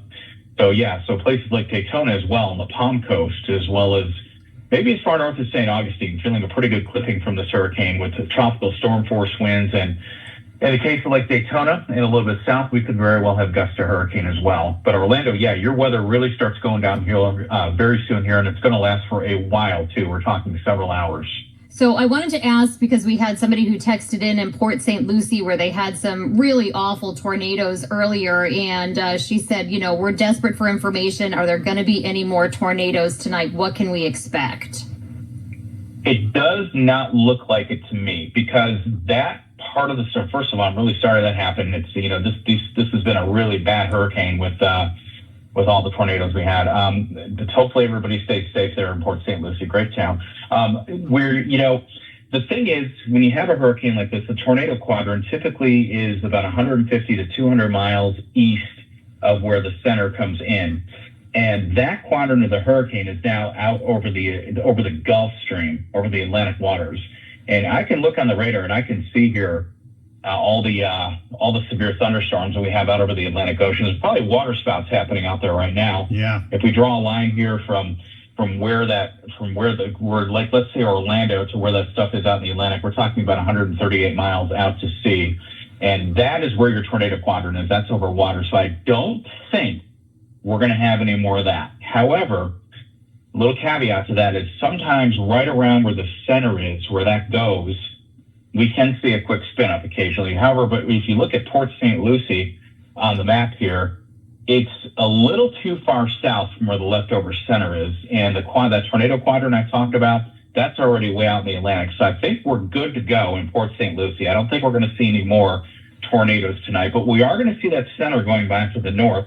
So I still think down here from Port St. Lucie down to West Palm Beach, and even down as far south as Miami, I still think we're going to get some tropical storm force wind gusts, and we could certainly see a few rain bands coming through as that western eye wall lifts out to the north and west of you guys. So we need to watch that as well. All right, Weather Channel meteorologist Mark Thibodeau with us. Mark, really appreciate all the updates tonight. Thank you so much. Sure, thank you. Be safe. All right, you as well. Taking a look at the power outage number, it has gone up to 1.6 million. And pretty much, I got to be honest with you, almost all of Hardee County is without power at this point. It's almost the entire county. Manatee County, Sarasota County, Pinellas County, huge numbers of power outages. Hernando County right up there, and then of course Pasco, Hillsborough, and Citrus. And we're starting to see some of those inland counties like Polk, Sumter, and Lake. Those numbers are increasing there. And speaking of Sumter County, they're ending all emergency services. Conditions becoming too difficult for people, first responders, law enforcement to respond to calls for help. So that now that some of the inland counties are ending their emergency services because of the deteriorating conditions there. And then the flash flood warning, there's one for Tampa, St. Pete, and Clearwater. That goes until 2:45 this morning, and that has broadened out a bit. Now that extends all the way up through Homosassa Springs, down to Bradenton, covering all that area in between, and then all the way east to Haines City, including Lakeland. So a much larger area for that flash flood warning. And then there's a flash flood emergency that's covering the area from Hudson down to Citrus Park. It includes Dade City, Wesley Chapel, Lakeland, Haines City, Bartow. So that's where a flash flood emergency is in place. So looking at Siesta Key, the storm surge, I'm looking at a video at Midnight Pass Road, and the storm surge is pretty high right now. It looks like there's a house that you can see on this camera, and it's coming up to the porch. So definitely a lot of storm surge happening in Siesta Key. And you can text us and let us know what you are seeing, where you are, what you're experiencing. The text line is 97720. That's 97720. And we really appreciate you communicating with us because it's really helping us to have a good idea of what's going on. And if you have any questions about what's going on in your area, you can let us know at 97720. And when you text in, make sure you let us know where you are, because we are getting some messages that say my power's out and we don't know where you are. So you got to tell us where you are when you text. Yeah, we don't need your exact address or anything like that. Just, general location. What are the conditions at 1, 2, 3? Yeah. Right. The highest wind gust so far. This is from our friends over at News Channel 8 in the Tampa Bay area. Sarasota Airport, 102 miles per hour. St. Pete, 91. Clearwater Beach, 90 miles per hour. So some pretty high wind gusts in the Tampa Bay area, which has seen the worst of that because that's where the eye wall is located. And that eye wall right now, that northern eye wall that's brought the heaviest rain and heaviest winds, that's extending from the Tampa area, including Pinellas County, all the way out to Kissimmee. At this point, like the same part of the Iowa. I don't know what the meteorological term is, but I'll say the yellow part. That's extending from just off the coast of Pinellas County all the way to Kissimmee, and then all the way up through Spring Hill and to the villages. So there's just a lot of severe weather stretching for a large portion of central Florida right now. And a lot of records broken with Hurricane Milton. Yeah, historic rainfall at Albert Whitted Airport. Now more than 17 inches of rainfall just today, a 1 in 500 year event. So really a lot of rain, and that's why we're seeing those flood emergency warnings going out, because the rain is just coming down so fast. Yeah. So many homes inundated in Venice Bay, Venice Beach, Fort Myers, 8 to 10 feet of storm surge there, not counting the rain. Yeah. The storm surge number. So again, the storm surge event is happening from Sarasota south to Naples, and depending on the location, it's more significant than others. Port Charlotte seeing significant storm surge. That's where that is happening. Then you have the rain and wind event happening in the Tampa Bay area. Earlier today, we had the tornado event that happened all over, including all the way over to Miami-Dade and Broward County. And now you've got Orlando. It's about to be hit with the eye wall, and you're going to have potentially some flooding up in Jacksonville. So it really is incredible. We said this was going to be a statewide event, and sure enough, it has been. Oh, yeah, absolutely. It has been. Yeah, Wesley Chapel also getting ready to start feeling the effects of the storm. Yeah, and for those who are wondering when is this going to ease up, we just talked to Mark Thibodeau from the Weather Channel, and it's going to be a couple of hours, unfortunately. Yeah, it's going to be a few more hours before those winds start to let up. And I mean, that's what's mostly coming in on the text right now at 97720 is people they're tired of it. People are like, when is this going to end? And I can only imagine, people with kids that are scared and all of that, what's going on right now. But we're getting through it, and we are going to be here with you all throughout the night, and then we are going to be with you, all to get you through the aftermath of the storm tomorrow. We're going to have all different local officials on to find out, what after they assess the damage, what's going on in every different area across the state. Boy, the power has just been, it's like one community after another. We're getting right after landfall. It was like, boom. Yeah, and it's almost like we talk to the meteorologists and they tell us where it's going to hit next, and then we start seeing the texts come in of where places are out. 97720 is our text line. Power out now in Newport Richey. Somebody said we're in Bradenton at I-75 and 70. Fierce wind here. They're thanking us for being here, doing what we're doing. No power in Carrollwood. Wanting to know again how long will these strong winds last? I'm scared to fall asleep because of the sound of the winds, and that's what we were talking about earlier. Is just that noise of the wind and how scary it is. So yeah, a lot of people just really wondering, when is this going to be over? I have to say though, one of the takeaways from Helene is the fact that so many people evacuated. And I wish we would have had a people clicker just to take count of how many actually evacuated. We heard from Kevin Guthrie, Executive Director of the Emergency Management, that there were over 100,000 that went into shelters. That doesn't take into account the evacuees. Some of them that are in South Florida, some of them that left the state that went north. So, I mean, we are hearing from our listeners. But just think about how many people aren't in their homes right now, and have no idea what impact the storm has had. They won't know. That ride home, I've talked about this before.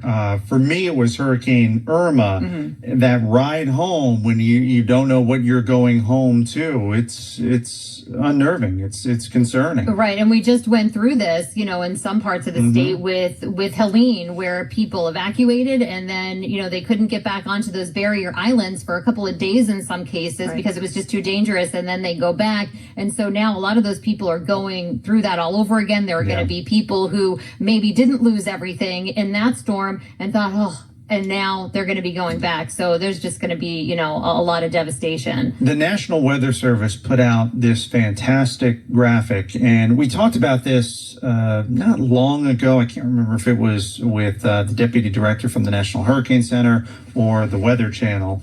It's all running together for me at this point. But the difference between a flash flood emergency and a flash flood warning, because we're getting lots of those notifications throughout the course of the night tonight, especially in the Tampa Bay area. So a flash flood warning is issued when dangerous flash flooding is happening or when it will happen soon. And it means that some roads will be flooded. Homes and businesses may flood as well. A flash flood emergency, that's issued for exceedingly rare situations when a severe threat to human life and catastrophic damage from a flash flood is happening or will happen soon. Yeah, I think Mark Thibodeau used the example of a car being just floating away. Yes. The car floating away. Yeah. Looks like Jim Cantori is going to float away. Now he's up over his waist in that parking garage that he's been in all night, and just kind of watching the water level rise. And he is in Charlotte Harbor right now, and that's where he's been for a while. He was in Tampa earlier in the day, and now he is in Charlotte Harbor. I'm watching this and I'm thinking that's a pretty good idea. If you've got a parking garage close to the water to experience the surge, you can stand on the ramp that would take you to the next level, and you can kind of go back. You can get a sense of how deep it is, and then you can move to safety. I'm just hearing Kevin Guthrie in my head saying, the water's gross. Yeah, that's The water's gross. It is. Speaking of gross water, I'd like to come back to a couple of things we talked about a little bit earlier this evening with respect to St. Petersburg. The city officials shut down 2 sewage treatment plants to protect crews from the storm surge. This was actually before Milton made landfall earlier this evening. The Northeast Sewer Treatment Plant and the Southwest Sewer Treatment Plant are offline. So, as a result, if you live in those areas or sheltering in those areas, you are being asked to avoid taking a shower, doing laundry, or washing dishes as much as possible. Please flush your toilets only as necessary, as the toilet may not drain. So you we went through this before. Right. If it's yellow, let it mellow. If it's brown, let it. we also talked about the situation, and this is something that we can see from our offices on Feather Sound in Pinellas County. There are a couple of very tall cranes that they were not able to really secure or bring down before the storm. And so as a result, what they were doing was something called weather vaning, where they would just circle around in the wind and hopefully stay in place. Does that work?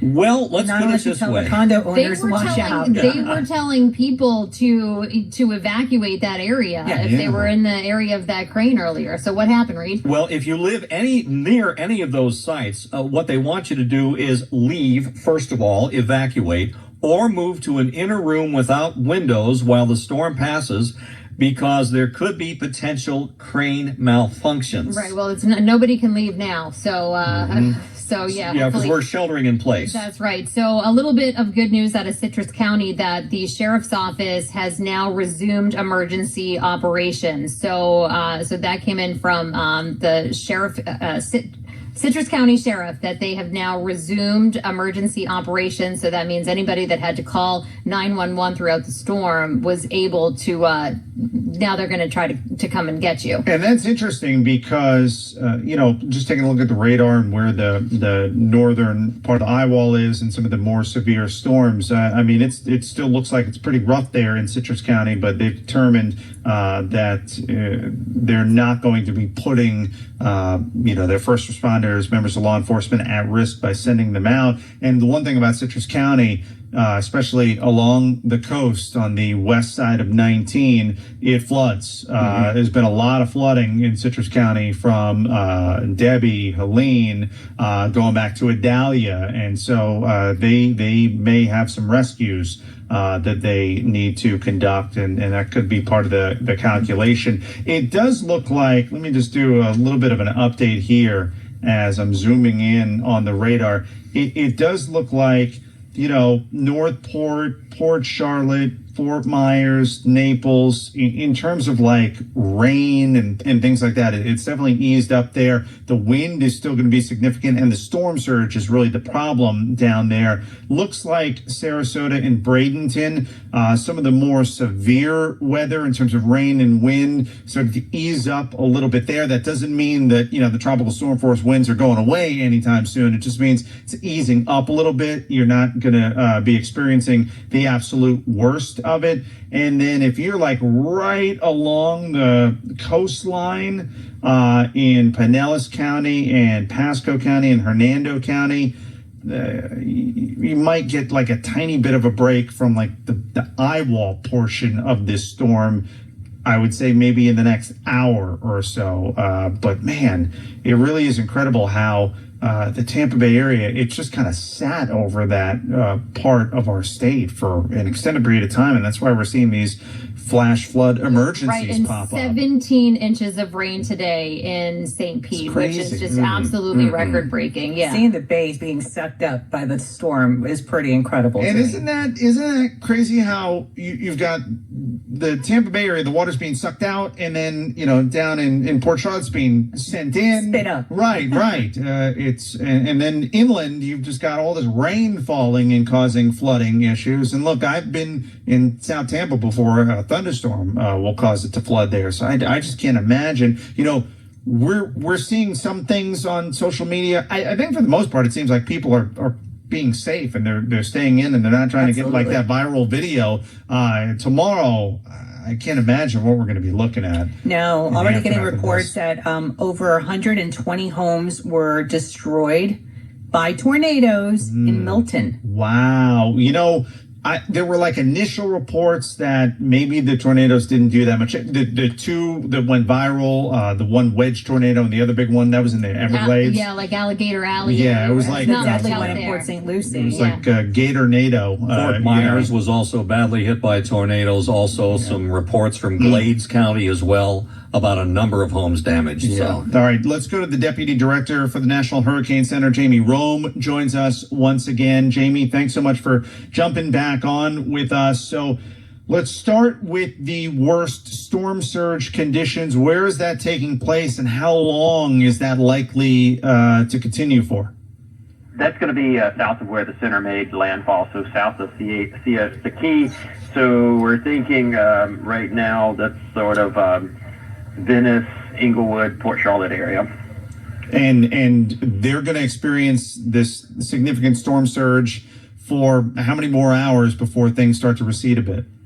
It probably won't get better until after midnight. Okay. I mean, we're still what looks like, we don't have the ways to measure storm surge in real time is very difficult. But we can look at video footage and things like that coming in on social media and tell the water's still coming up. What about the rainfall and the winds associated with this storm? Where is the worst of that happening right now? With Tampa St. Pete, they had a flash flood emergency issued about an hour or two ago, and then that expanded eastward along the I-4 corridor in Polk County, including Lakeland, about 30 minutes ago. So you're seeing these incredible rainfall rates, 4, 5, 6 inches per hour. And when that falls on metropolitan areas, which are basically concrete, you get instantaneous flooding, and that's what's happening as we speak.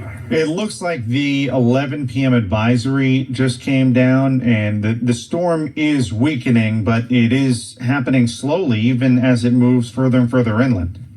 Yeah, and this is why we think it's going to, we're pretty confident it's going to make it across the entire Florida Peninsula as a hurricane. It's never going to drop its hurricane status, which means people on the Florida East Coast, the so-called Space Coast, so think about like Daytona Beach and Palm Coast, are going to experience really impactful winds tomorrow morning, probably closer to daylight hours. So I'm hoping they're not sitting back on their heels thinking that this is just a Florida West Coast problem. And for the West Coast of Florida, how long, especially the Tampa Bay area, which has been rocked by this eye wall, it's just sat over the region for an extended period of time. How long until they start to see some of those conditions ease up? So the winds are going to continue for, the intense winds are going to continue for probably another hour or two before they start to come down. And it's just going to be windy all night. I mean, it's not going to stop blowing until tomorrow at some point. But the worst of it should start arresting here in another hour. So it's unfortunately still raining pretty heavily over the Tampa St. Pete area. And sometimes the flooding continues long after it stops raining. So even if the rain stops here in another couple hours, you're just going to have intense flooding all night. And now Orlando, last thing I want to touch on with you, Orlando really, it looks like, starting to experience some of the worst of Hurricane Milton. Yeah, you're seeing the radar just really build right down the I-4 corridor. I mean, you can just see it sort of exploding as it moves down, and they haven't gotten the wind yet. They had some gusts earlier to tropical storm force, but they're nowhere close to the core of the hurricane. So imagine when that core moves over them later tonight, it's just going to be a really rough night, and you're seeing the power outages just spike. I mean, I can't keep up with it. Every time I ask somebody to give me a number, it just feels like it spikes by another couple 100,000. All right, Jamie Rome, Deputy Director for the National Hurricane Center, with us tonight. Jamie, thanks so much for the update. We'll talk to you in a bit. Thank you. All right, Natalie, let me turn to you. You've got a lot of new information on the impact of Hurricane Milton throughout the state of Florida. Absolutely. I think one of the big takeaways right now with this 11 o'clock advisory from the National Hurricane Center is that they just discontinued the storm surge warning for Anclote River. which is good. Once we start seeing those discontinuations, that's always a good sign. Right now, the storm has maximum sustained winds of 105 miles per hour. It is still going in an east-northeasterly direction at 16 miles per hour. And the minimum central pressure is at 960 millibars. We're getting some new storm surge numbers also detected. The latest from Anna Maria Island, obviously 9 to 13 feet. I think we've talked about that one. Boca Grande to Bonita Beach, 8 to 12 feet. Charlotte Harbor, still 8 to 12 feet. That's where Cantori is. Bonita Beach to Chokoloskee, 5 to 8 feet. And Tampa Bay, 3 to 5 feet, with St. Johns River, 2 to 4 feet. I want to note that there are some reports in St. Pete that the winds just still at a very high level, 90 mile per hour gusts, buildings shaking. So again, if you're in the Tampa Bay area, I know you've been going through it for a while, but some spots, they're still feeling the absolute worst of what Hurricane Milton has to We're offer. just seeing on social media, in fact, Ryan, just talking a couple of minutes ago about the large cranes and how there was a lot of concern about that. We're getting a posting from social media that one of the cranes that was in the 400 block of Central Avenue in St. Petersburg has fallen off the building. Is that confirmed? It was posted on by couple of different people, and there's a video. There is video. So Video, yeah. we don't know. We can't say whether or not. We certainly hope that no one was hurt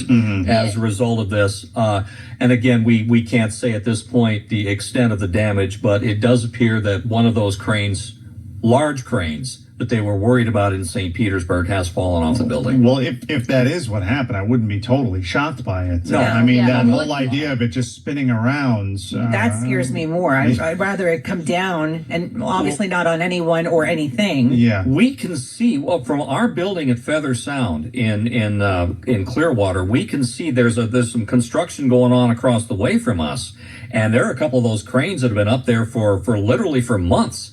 And I've seen it go round and round and round that weather vane. I'm like, what is that thing doing? Yeah, that was one of the concerns. If the storm were to have gone south into Miami-Dade County, downtown Miami has ongoing construction all the time. So those cranes are out there. One thing they did do last time was they locked them down. And they weren't able to do that in St. Pete from what I read. Yeah. I don't know what the reason was, but they weren't able to do that. Hurricane force winds are extending up to 35 miles per hour, by the way. Are they really? Yeah. I'm sorry, 35 miles. From the center. From the center. We're looking at some images from different parts of the state, and somebody lost their car in Tampa that is completely flooded out. I mean, the waters, and I think, I can't tell exactly where that is, but I think that's the flooding from the rainfall. That looks to be flooding from, 5 inches in an hour? Yeah, I think that image is downtown. Downtown Tampa. Yeah. So you've got that going on. Then you've got the storm surge from Sarasota south. So the flash flood emergency alerts, they keep coming in for the Tampa Bay area. I also want to note that this is out of Daytona Beach, wind gusts reaching 70 miles per hour there. Volusia County under a curfew until 8 tomorrow morning. So like we've been saying, the effects of this storm now really starting to extend across the entire state. The Orlando area seeing some of the worst they've experienced so far. Daytona Beach experiencing obviously some significant winds, while the Tampa Bay area continues to get hit really hard. Raymond James Stadium, the field is flooded. It's running on a generator right now. Wow. And that could impact. USF was supposed to host Memphis. Right, Friday, right? That was rescheduled to Friday. We'll wait and see. The Bucks are out of town this weekend, so that's not going to affect them. This is a note from Pinellas County Emergency Management. Flash flooding continues in St. Pete and surrounding areas. Water rescues are underway. Now, a lot of times you've got law enforcement in different areas that are impacted by these storms, and emergency services, they say, we're going to shut it down at a certain point. But then also there are times where they'll end up using their discretion based on the conditions. And we knew there were going to be people who, sadly, were going to end up in a really, really difficult situation. Unfortunately, they weren't going to evacuate for a variety of different reasons. And I think one of the issues right now is going to be the flooding, the inland flooding, the flash flooding. That's stuff that I'm sure there are people who didn't evacuate. They didn't expect that to happen because, look, we were covering this storm from top to bottom, and a couple things that we never predicted or talked about with meteorologists. Nobody seemed to really think were going to happen. The extent of the tornado warnings that we saw earlier in the day, and then the flash flooding that we're seeing right now, that wasn't predicted. Yeah, we heard about storm surge, definitely. Yeah, that we had heard about, and that's happening. And you've covered a lot of storms, Ryan. So have you seen this before, the tornadoes and that type of flash flooding? No, well, the tornadoes, no. I mean, this was the most I've ever seen in terms of tornado warnings associated with a hurricane. I'm not saying that it's never happened to this extent before, but I mean... I'm going back to Andrew, and I've never seen anything like this before. And I don't know how many I've covered, and not just for the state of Florida, but also South Carolina and other parts of the country where I've covered these storms. And then the flash flooding, this is about as bad as I've seen in terms of that rainfall. I mean, what was that one note? It was like a 1 in a 500-year event or something like that. To have 17 inches of rainfall in a day. Yeah. Right. So it's exceedingly rare that you see anything quite like that. We've got the text line open, 97720. Again, 97720. Just say where you're texting from, and if you want to give us an update on what you're experiencing, that helps. There are so many coming in. I know Dana's trying to keep track of them all, and we want to get to more of them. So we'll do that in just a bit. Also, we'll open up the phone lines here so we can actually talk to some of you. The one reason sometimes I'm hesitant to do that, we're going to get a bunch of calls. I didn't want to do it too early because I don't want to leave people on hold for a long period of time. You only have so much battery power, I don't want your devices to get drained and all of that. But now that we're easing up in the amount of guests that we're going to be talking to, we'll have a little bit more time to go to the phones and run through them. So we do want to hear from you and hear your voice, so we'll do that in the next hour. We will talk to a meteorologist from the Weather Channel in the 11 o'clock hour, and we'll check back in with the National Hurricane Center roof ripped off. Roof ripped off Tropicana Field. I'm seeing it right now. That is breaking news. That is huge. That is a big story. The roof of Tropicana Field is gone. Wow. Gone. Oh my gosh. Now, there are plans to build a new ballpark. It's going to take a little while before they get ready this next week. Yeah. We were just talking about that happening at the Trop yesterday. We said that could happen. Yeah, and sure enough, look at that. And that tells you how bad this storm is. This is a major hurricane that made landfall in Sarasota, and the eye wall, the worst part of the storm, hit and sat over the Tampa Bay area and is still impacting the Tampa Bay area. So, again, that is a huge breaking story. The roof of Tropicana Field in St. Pete is gone. Wow. We will be back with more. So much more to get to here on our live Operation Stormwatch coverage. We're covering the entire state of Florida for Hurricane Milton. Back with more in just a moment. You're listening to continuing Operation Stormwatch coverage of Hurricane Milton. This is iHeartRadio Florida.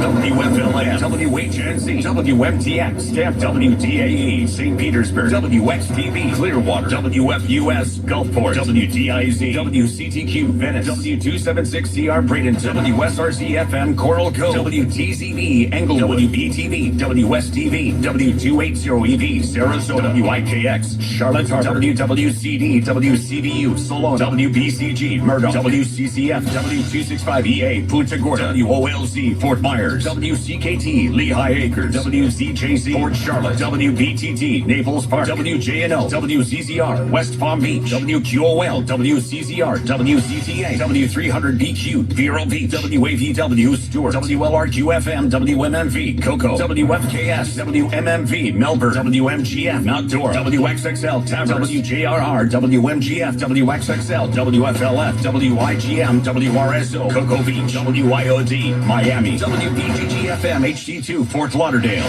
Download the iHeartRadio app and stay connected. Ryan Gorman here with Dana McKay, Reed Shepard, Natalie Rodriguez, and John Momola. This is live Operation Stormwatch coverage of Hurricane Milton on iHeartRadio stations across the state of Florida. You just heard the entire list, and we are providing you the latest, most up-to-date information about what's happening all across the state as we experience this major hurricane that made landfall at 8:33 tonight in Sarasota as a Category 3 storm. It has since weakened to a Category 2, maximum sustained winds 105 miles per hour. Right now, it's moving east-northeast at 16 miles per hour. And taking a look at where some of the worst effects of the storm are at the moment, there are a couple of different angles that we have to talk about when we discuss the worst effects. You've got the most significant rainfall and wind events happening in the Tampa Bay area and now extending over to the Orlando area as well. And then you have the most significant storm surge impacts happening from Sarasota to Naples. So there are multiple things happening. Also, you've got this storm impacting Daytona Beach, Palm Coast, all the way up to the Jacksonville area. We're going to break down what to expect moving forward through the night with Weather Channel meteorologist Jeff Eno coming up in about 20 minutes from now. One of the big breaking stories that we were talking about just a few moments ago. And you know, there are some images and there are videos that end up like defining storms. And one of the defining images of Hurricane Milton, without a doubt, is going to be the roof of Tropicana Field in St. Pete being ripped off. Yeah, it's just you can just see the fabric just kind of blowing, flapping in the breeze. But there's light. Do they have power there? It's the generator. It's generator okay. run. Yeah, they were using Tropicana Field as a staging area. Oh, okay, for some linemen. of the linemen for power restoration. But you know, I tell you what, Ryan, I'm looking at that shakes me to the core. Yeah. To see that. And what that tells me, and thank you so much to everybody who's been texting in at 97720, again 97720, to give us an update on what you're experiencing across the state. But what that tells me is the images that we are going to see in the morning when it's daylight and we can assess the damage in the Tampa Bay area. It's not going to be good. Yeah, it's going to be devastating. I'm looking at a picture right now of a house in Tampa that a tree fell through it, and you just see this big, huge branch that's right through the roof of the house, through the ceiling, and then into the hallway of the home. So, you know, and you just hope that when things like that have happened, that nobody was in the wrong place at the wrong time. We talked a lot about the water. The storm surge was such a concern, especially in the Tampa Bay area, you know, as we were trying to track and figure out where the storm was going to go, and the flooding that would ensue. The winds, you know, we knew it was going to be bad, but when the roof of the trop is getting ripped off, you can only imagine what's happening to other structures. Yeah, the crane toppling in St. Pete. We're getting the first images right now that we're seeing, the live cams. It's just, it's mind-boggling. It's so scary, and it's what you're saying. When day breaks and we're able to get out there to really assess, it's going to be horrific. Yeah, and I'm looking at a video right now of at least 10 feet of storm surge so far in Punta Gorda, and still rising. And it's just that the flooding, you know, in that area is devastating as well. It really is. I'm trying to think of a storm where there have been so many different storylines. You had the tornado warnings earlier today, And then you've got the wind and the rain events, the extreme flood warnings that we've been issuing nonstop for the Tampa Bay area. And then you've got the storm surge event that's happening south of the Tampa Bay. You've got so many different things happening at like the same and the time. wind ripping the roof Right. off the trop. The crane and the roof of Tropicana. And the recurring Cat 5. That to me is Yes. still in such a small amount of time. And the fact that we're dealing with a major hurricane making landfall along the Gulf Coast of Florida within 2 weeks of another major hurricane making landfall along the Gulf Coast of Florida. It's just been one after another after another. I think one of the questions too, we're so honestly shocked by the image of Tropicana Field without a roof. What we don't know yet, and hopefully we'll get some reports on this at some point soon, there were a lot of emergency workers using Tropicana as a staging area. They had their cots set up inside. Yeah, is everybody okay? Yeah, were people in there when this happened? Yeah. That's a question that we don't have an answer to now. We'll try to get those answers for everyone. Obviously, we're monitoring all the reports as they come in. And of course, we're trying to, we're being very careful about the sources of information that we're using, that we're sharing with you. But that is a major concern. There's the structural damage, which again, I'm telling you right now, front page of the Tampa Bay Times tomorrow. This is going to be the image that And probably national news. national news when they show their montage of Hurricane Milton and what it did to Florida. One of the first images you're going to see, along with waves crashing and flooding, is Tropicana Field not having a roof anymore. I mean, that's going to be the image from this storm. And now the question becomes, those who were there, are they okay? I mean, Close to 10,000, the governor had said at one point. that's a lot. Yeah, that's a lot of people there. And the roof itself, the structure itself, it looks like it's kind of hard to see. Don't forget, it's dark out. Right, These it's storms, they don't want to hit Right. during the day. So it's hard to see. It looks like it's just like the fabric of the roof that's been ripped. It looks like the structure itself. I can't see if anything's actually collapsed onto the field or anything like that. Let's hope not. Let's hope not, right? Yeah, I'm just looking at an image here. Natalie, you got it right. It was 10,000 crews that were being put inside Tropicana Field as a staging area, base camp for emergency responders. Obviously, we do not know yet whether any of them were hurt. We certainly hope not. But it's a shocking and a very, very disturbing scene to see the flaps of the canvas roof of the stadium. It's gone. It's just gone. And it's very disturbing. Yeah, I don't know what else to say there. Yeah. That is quite the scene. I want to take a moment and talk about Naples real quick, because again, along with what's happening in the Tampa Bay area, we've got the storm surge issue that we're monitoring. The Naples surge has peaked at almost 6 feet. It's not going to go down that quickly though, because high tide is moving in. So, when these storms hit and when the storm surge comes in, along with the tides, it all... It's an ugly mix. Yeah. It's all... Okay, now I'm seeing some images of the crane that fell into a building in downtown Tampa. Downtown Tampa or St. downtown St. Pete. Sorry, downtown okay. St. Pete. I don't know what that building is. It doesn't look like it's an apartment building or a condo building to me. Right. Well, and it looks like did it fall into another building? The crane fell into a building. Into another building. Yeah, Okay. I can't tell. It doesn't look to me like it's a residential building. 400 Central in St. Pete is what. Yeah, that would be downtown. Now there are some construction projects underway for some luxury high-rise condos along Central Avenue right now, but it's hard. It's almost impossible to say. Yeah, the concern obviously would be if it were if it were to fall into a residential building, you'd be really concerned about injuries and potential loss of life.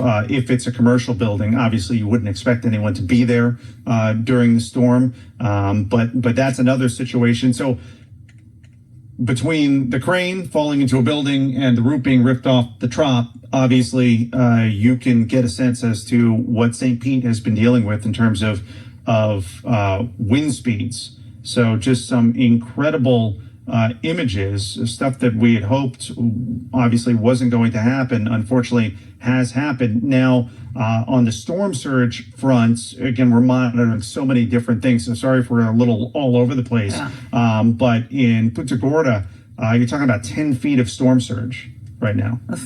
10 feet and still rising. So when you get to that level, you're talking about those waters getting into homes and buildings, and you're talking about a couple feet of water in there. That's above what we saw with Helene recently. We saw all the damage and that's what was predicted. Mm-hmm. So you can text us at 97720 and tell us what you're experiencing right now. We have a text from someone who said the surge is just now coming on the street of Manatee Avenue going towards Anna Maria Island. Another person said, I'm in Riverview, the winds are howling. When is this going to end? And an hour and a half or so, when we talked to a meteorologist from the Weather Channel earlier, the winds, he said, would probably start to die down around after midnight, 12:30 or so. That's what he was predicting. So hopefully that is the case. Another person on the text line said wind gusts in Spring Hill seem to be getting stronger now than an hour ago. My front door blew open. Yeah. Another person said my daughter had a tree fall into her home in Inverness, Florida. We're on our way from Crystal River to pick her family up. Oh my God. Hopefully they're all okay. Yeah. So another person said, hey, I'm in Sun City Center. Winds are still really, really strong, but we're doing okay. Sebring, Florida, lots of power outages and very strong winds. So, this is just what we're seeing all over our text line at 97720. You can tell us what's going on where you are right now. Make sure you tell us where you are when you text in. Going back to that crane, doing some research on the building itself. So it was halfway completed. It was 46 stories high. Construction expected to be complete by next spring. So it was a mixed building. Nobody in it. So hopefully nobody was in there. And it looks like said to be the tallest residential building once it was going to be completed. Yes, it's a high-end luxury condo project. You are right. It would be the highest residential building on the west coast of Florida. Yeah. Now it has a very open floor plan for some of those. But like you said, there's nobody in it at this point. It's empty. Nobody's living there. But looking at Tropicana Field, and I can't shake the image of the Superdome in New Orleans after Katrina. Good call. I was thinking about that, and I couldn't. That's what we talked about, right? Yep. Two completely different types of stadiums, to be certain, but for those who remember Katrina in New Orleans and the impact that it had, most of the roof of the Superdome was ripped off, if not destroyed altogether. They practically had to rebuild the Superdome and then use it for evacuees. And what else happened with Katrina?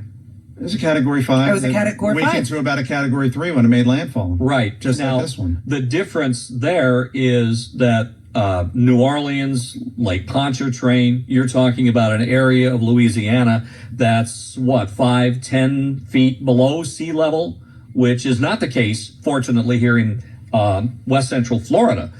But nonetheless, I'm just looking at that image, and I'm flashing back to the Superdome. And the fact that I think it took like 2-3 years to rebuild that. I certainly don't want to try and guesstimate how long or what they're in for as far as rebuilding Tropicana Field, but obviously we're looking at a major reconstruction project that's going to have to take place. I don't know eventually. that would they even bother. I have no idea how that's going to work. No clue. Go with a retractable roof at any point. But honestly, from what we're seeing, let's keep it. It's so hard to detect because it's in the dark.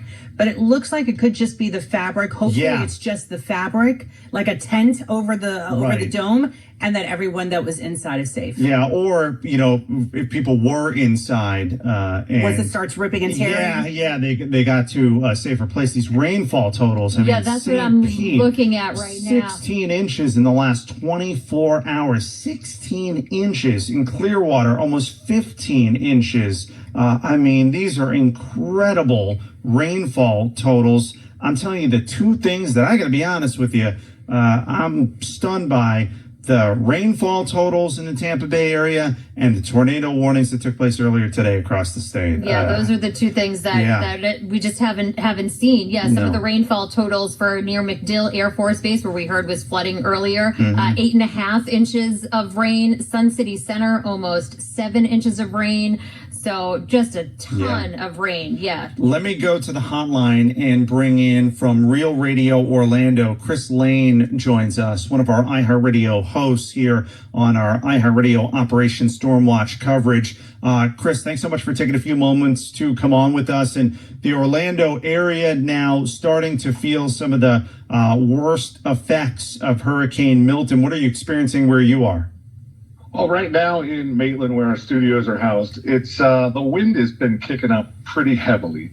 A lot of Orlando has been lucky to have little major damage, but they just did an alert for a major flood warning in our area, which is actually the first alert that I've gotten on my phone, because a lot of the ones that were coming through in other areas, for whatever reason, wasn't coming through for me. But this one was one of those moments where everybody in the building, you just kind of heard it echo through the halls. And we're getting pretty steady rain, though not the loudest, and just basically a wind event right now. Yeah, and what's interesting about this storm is it's been able to maintain, a solid degree of intensity, even as it's continued to work its way inland. We're still talking about, as of the 11 o'clock advisory, a Category 2 storm, now, getting closer and closer. It's moving east-northeast at 16 miles per hour, but it's inching its way towards you and still maintaining that intensity. And the way this storm is structured, it's that northeast quadrant. That's where, the eye wall really is at this point, and that's where you are. Yeah, and I think they said as of now, I was flipping through the most recent update, 75 miles from Orlando proper and 100 from Cape Canaveral. And so the stuff that's going to get more serious is probably going to get more serious in the next few hours. We would have people checking in saying that they've lost power in various areas. I know my house still has power for now, but the other people are starting little by little to lose it. Now, flooding. Tell us about the Orlando area and some of the spots maybe where you're concerned that could become an issue, because the rainfall totals that we're seeing, and they might not get to that level in Orlando, but it's been one emergency flood warning after another in the Tampa Bay area. So obviously, because you're getting some of the worst parts of the storm, that's a concern. Yeah, flooding has been actually a problem that has escalated as of recently. We have areas like Thornton Park, which I would say is kind of like a Hyde Park in Tampa. There's just the kind of feel of that area. Just had a major storm even before Hurricane Helene that had major flooding and a lot of cars taking on water. Delaney Park is another area just outside of downtown proper that has had some issues. And then there's one neighborhood where they're having trouble because a woman dumped a bunch of cement in her storm drain because she was mad at the neighborhood. They're probably having some issues as well tonight, too. I got to note something real quick, Chris. I'm sorry to interrupt, but the city of St. Pete is shutting off all water at midnight. The city of St. Pete shutting off all water at midnight. So I just want to get that notice out there right now. And also our television partners in the Tampa Bay area, News Channel 8, They are working to get a crew over to Tropicana Field, so hopefully we'll have a live update on the situation there a little bit later on tonight. What was the preparation like in advance of Hurricane Milton in the Orlando area? Because there was so much focus on the Tampa Bay area, Sarasota, that potential direct hit. Was it overlooked at all in Orlando, or did you feel like people were taking the storm seriously? Preparation-wise, I think people took the storm seriously, and I think part of it, even though we saw in the updates that the storm was projected to decrease in intensity as it approached land, the fact that it became a Category 5 and that it became a Category 5 in such quick time was alerting to a lot of people, and so they said, "Hey, listen, we got to take the storm seriously."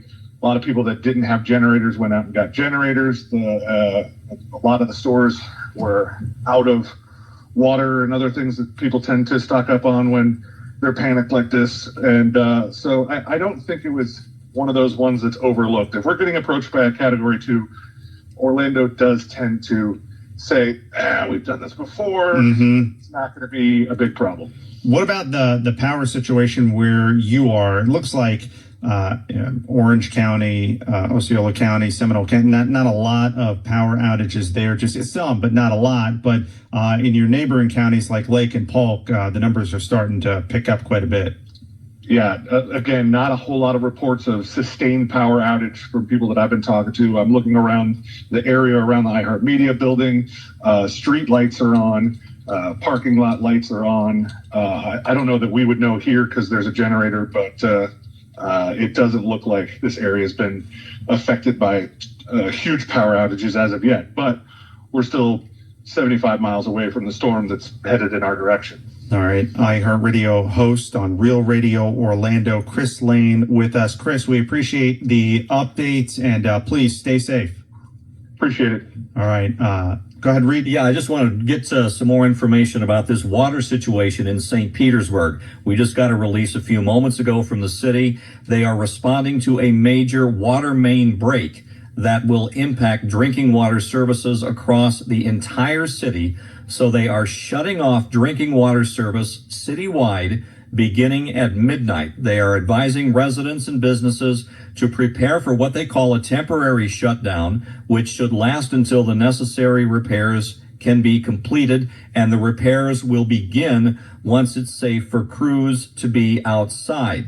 Affected areas may already be experiencing low water pressure or service interruptions. City is also issuing a boil water notice for all drinking water, cooking water, and water for brushing your teeth until further notice.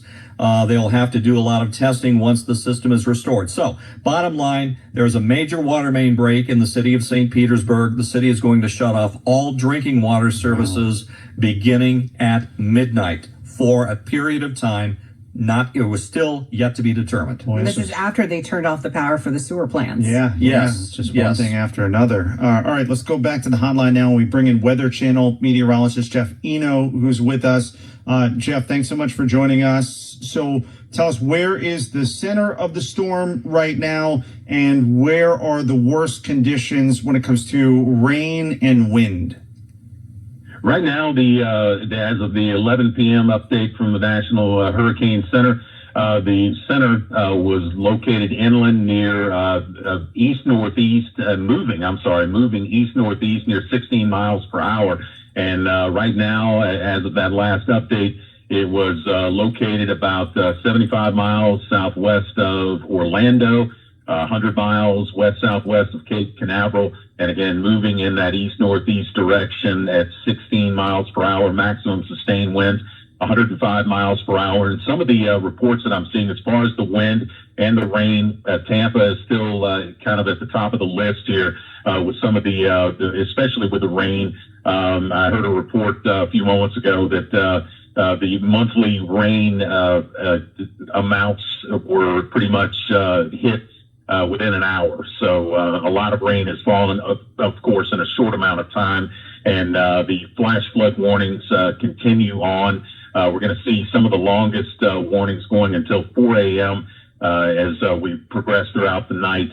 And I've seen also a report of one of the strongest wind gusts. We had, I think, 102 earlier in Sarasota, but we're also seeing one just a few minutes ago that went up to around 107, and that was around the Venice area. So we're still seeing some very strong winds.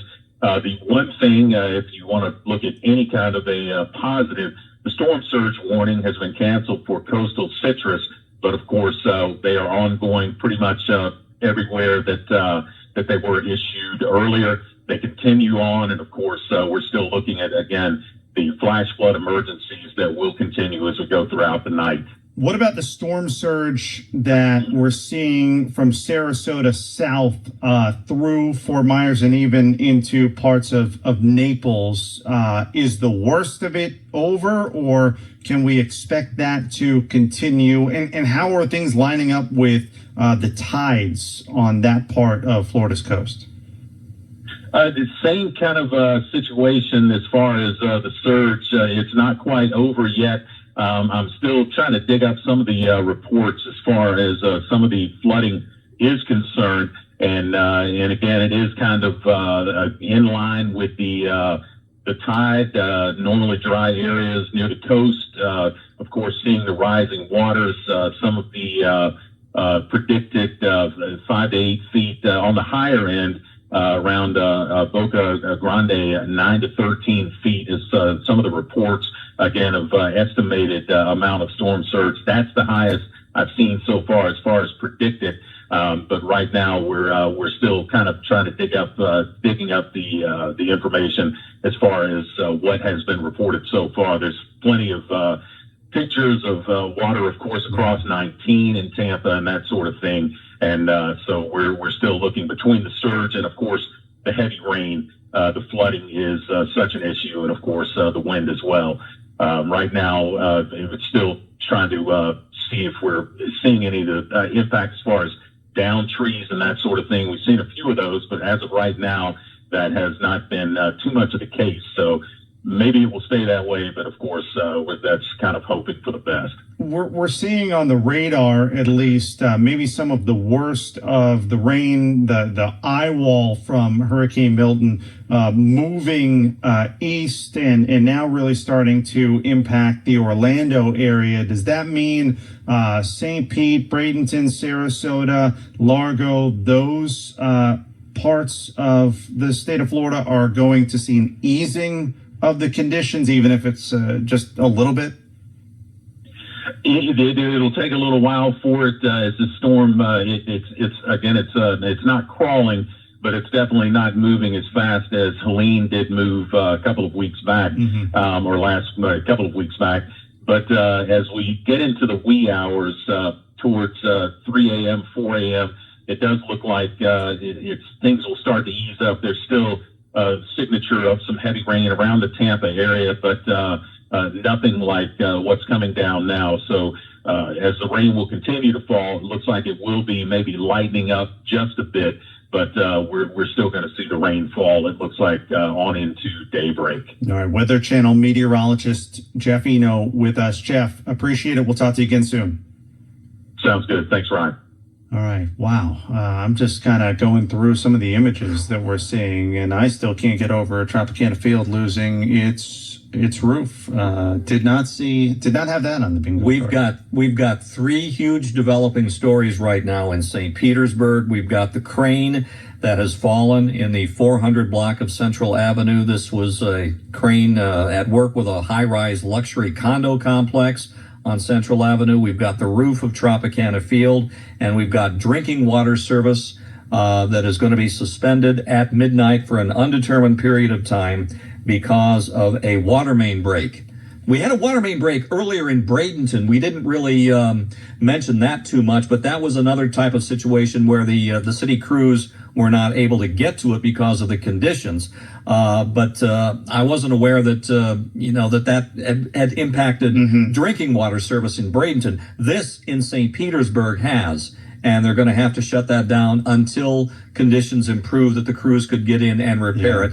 I again, guessing 24, 48 hours, who knows? Yeah, and this is why it's important to prepare in advance for these storms, have water and things like that for a couple of days in case you end up in a situation like what so many people in St. Pete are going to be dealing with at this point. Yes, so if you want to text us and let us know what's happening where you are, you could do that at 97720. Just make sure you tell us where you are. So we've got a text from Port Charlotte saying the water appears to have stopped rising right now. That's what this person is seeing. Also, we've got someone saying Orange Avenue in Seffner, a couple of houses are flooded and there are trees in the road. Fencing is blowing away. Another person said that an auto electrical substation off Sand Hill Boulevard in Punta Gorda is sparking like crazy.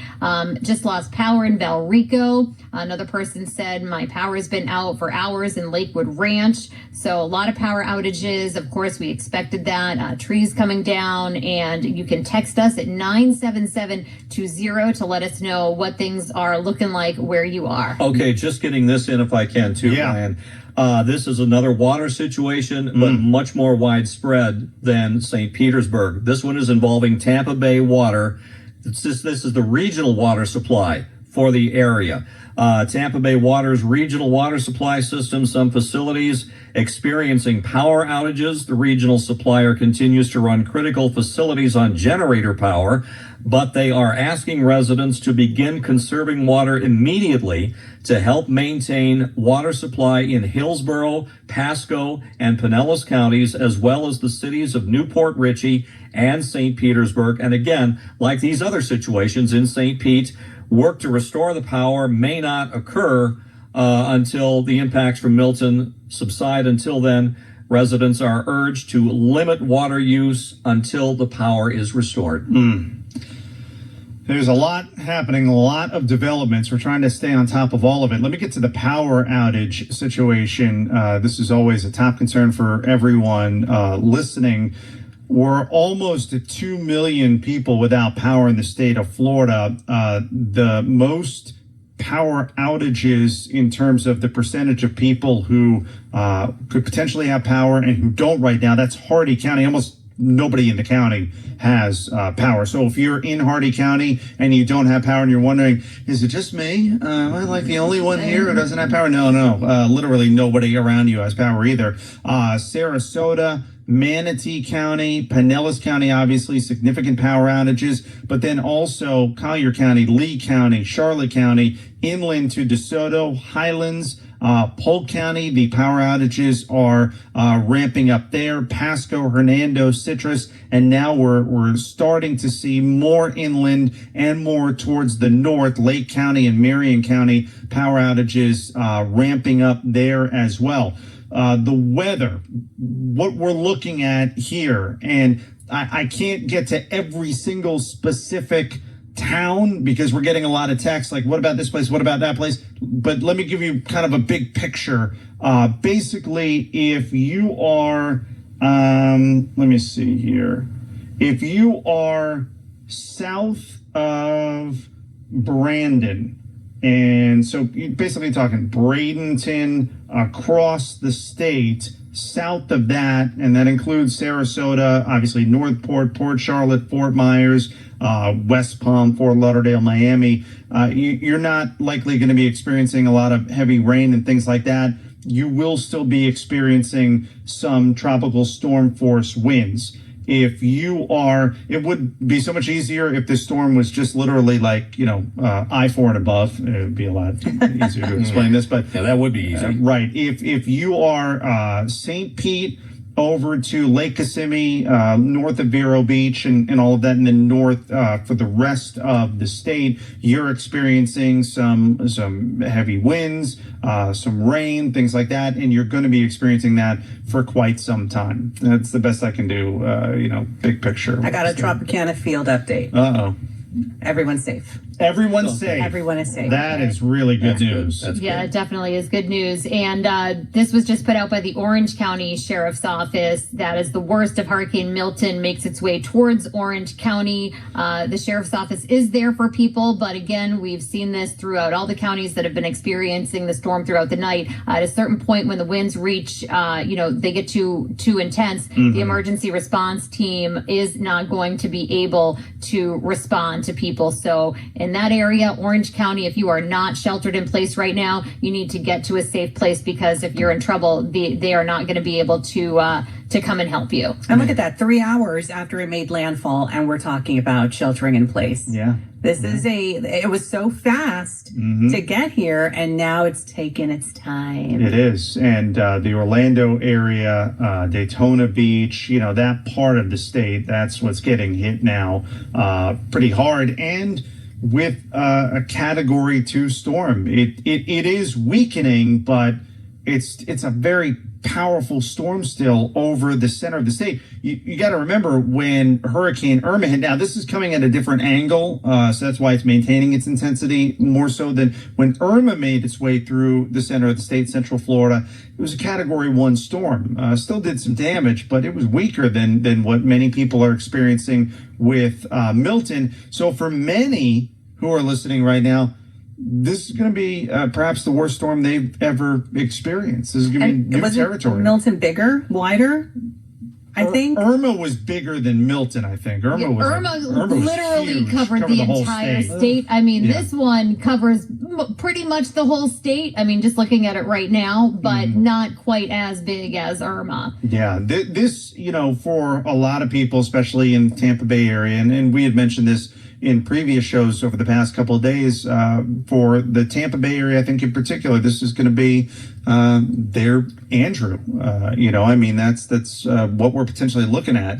Life changing. Yeah, life changing for a lot of people whose homes were destroyed that may or may not even want to stay here in this area. I actually have a friend who lives in Riverview, where I live, and she ended up there because she lived in New Orleans during Katrina, and their house was destroyed, and they decided to move. So that it should be interesting to see if that happens for people that are displaced by this storm. For West Central Florida, basically the conditions that you experienced over the past couple of hours, that is probably going to be the worst of it. But it's going to take a while before we get to the point where things really begin to calm improve. down. Yeah. So I would say, for like St. Pete, Bradenton, Sarasota, and all the communities in the surrounding areas, the worst of it has moved now more to the center of the state. That doesn't mean that the winds are going to die down to where you're not going to hear it and not going to kind of feel it over the course of the next couple hours. It doesn't mean that the rain is going to stop, but really the worst of the storm is now making its way to Central Florida and the Orlando area. I will say, though, it looks like there's a pretty significant back end of Milton that's going to make its way to the West Coast. I don't know if you've looked at the most recent rate. Yeah, that's the west eye wall. Yeah, and so you've got a lot of that still needs to. This is going to be. Yeah, Jamie Rome was talking about that was going to happen. A couple of hours. Yeah, this is going to take some time. And then again, when you look at the Fort Myers area, Naples, you're not seeing a lot of rain there, but you're still experiencing some tropical storm force winds, and then obviously the storm surge is concerning there. Now, where the storm made landfall, obviously the power outages, we talked about Milton earlier, about how those numbers have skyrocketed as far as how many people are now suffering power outages after the storm made landfall at 8:33. We're taking a look at some video here from our television partners in the Tampa Bay area at News Channel 8. Is that the crane that we're looking at, or is that a different structure that's been damaged? It's hard to say. I can't really tell. It's really hard to tell, but it might be. It looks like that crane from St. Pete. Yeah, it does. Well, I will say if that is the case. Oh, yeah, that is the crane. Okay. It did a significant amount of damage to that building and down below. So that Hopefully they have insurance. Yeah. Yeah, and I'm Yeah. assuming Let's not talk about the insurance let's- crisis right now. I don't think we Hang want to on. go there at this point. and it does look like, though, streets are deserted, and hopefully nobody was in that area when this happened. But that two major incidents in St. Pete, the crane that came down on a building in downtown St. Pete, and then, of course, the roof of Tropicana Field being ripped off by the powerful winds associated with Hurricane Milton. Yeah, again, this is as far as the crane is concerned, this is a high-rise luxury condo complex that has been under construction in St. Pete for some time. It's the type of place where some of the suites were well over $1 million. To buy. It looks as if the building has sustained, I would say, considerable damage, but again, fortunately, no one hurt. And the good news from Tropicana Field, where about 10,000 first responders were being staged, is that no one was hurt when the roof came off. But again, there's a lot of questions there about, okay, what happens next with Tropicana Field? And another reminder that drinking water service in St. Pete is going to be shut off in about 15 minutes at midnight because they had a water main break, and Tampa Bay Water, which controls water for the better part of the entire region, frankly, is having power problems, and they are asking residents to conserve water to the max for as long as it takes until crews can get out there and take care of that. And a message from the Hillsborough County Sheriff's Office that their non-emergency line is currently not working due to a power outage, and they are working to get that line back up and running. If there is an emergency, obviously call 911, but you don't want to be calling 911 for a non-emergency right now. So they are working to get that main number, their non-emergency line, back up and running in Hillsborough County. Emergencies, call 911. If it's not a dire emergency, then wait to try to get in touch with them. Coming up in a few minutes, we're going to try to check in with a reporter in Sarasota. Obviously, that's where the center of the storm, the eye, hit at 8:33 this evening. So we'll work on that in a second, and then we'll talk to the deputy director for the National Hurricane Center, and we'll get some more information on the storm, certain areas that maybe we'll see some conditions improving, and other areas of the state that we'll see and experience the wrath that Hurricane Milton is bringing to our great state. But there are just a number of developments that we're trying to keep track of right now. There's a lot of incoming as, again, the storm is really impacting the state as it is now moved on shore. Let me go to the hotline now and bring in Nicole Rogers, reporter for our television partner in the Tampa Bay area, News Channel 8. Nicole is in Sarasota. Nicole, thanks so much for taking a few minutes to come on with us. So where exactly are you in Sarasota? I'm right in downtown Sarasota in a hotel. And what have you been seeing and experiencing with this storm making landfall right not very far from where you are? I'm born and raised in Florida, and let me tell you, this was not. We're having a little bit of a connection issue with Nicole, not entirely unsurprising. I mean, it is amazing. Communications for the most part Have been okay. Have been okay. The power outages, obviously, that's extensive throughout the state, but the communications have been pretty good up to this point. So we'll work on getting Nicole back on, because I want to hear what she had to say. It sounded like she was teeing up. I never seen anything quite like this before, especially being being in Sarasota and experiencing a storm going directly over that area. I don't know what else you can say. If you say you've never experienced anything like this before, that pretty much covers it. Yeah.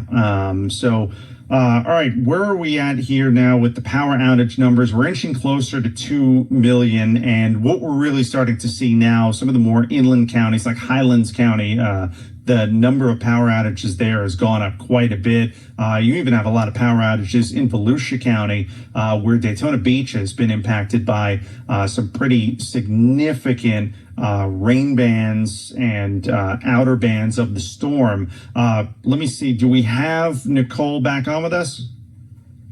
We don't. Okay. All right. We'll work to get her on again a little bit later because in a moment we're going to check in with the Deputy Director for the National Hurricane Center.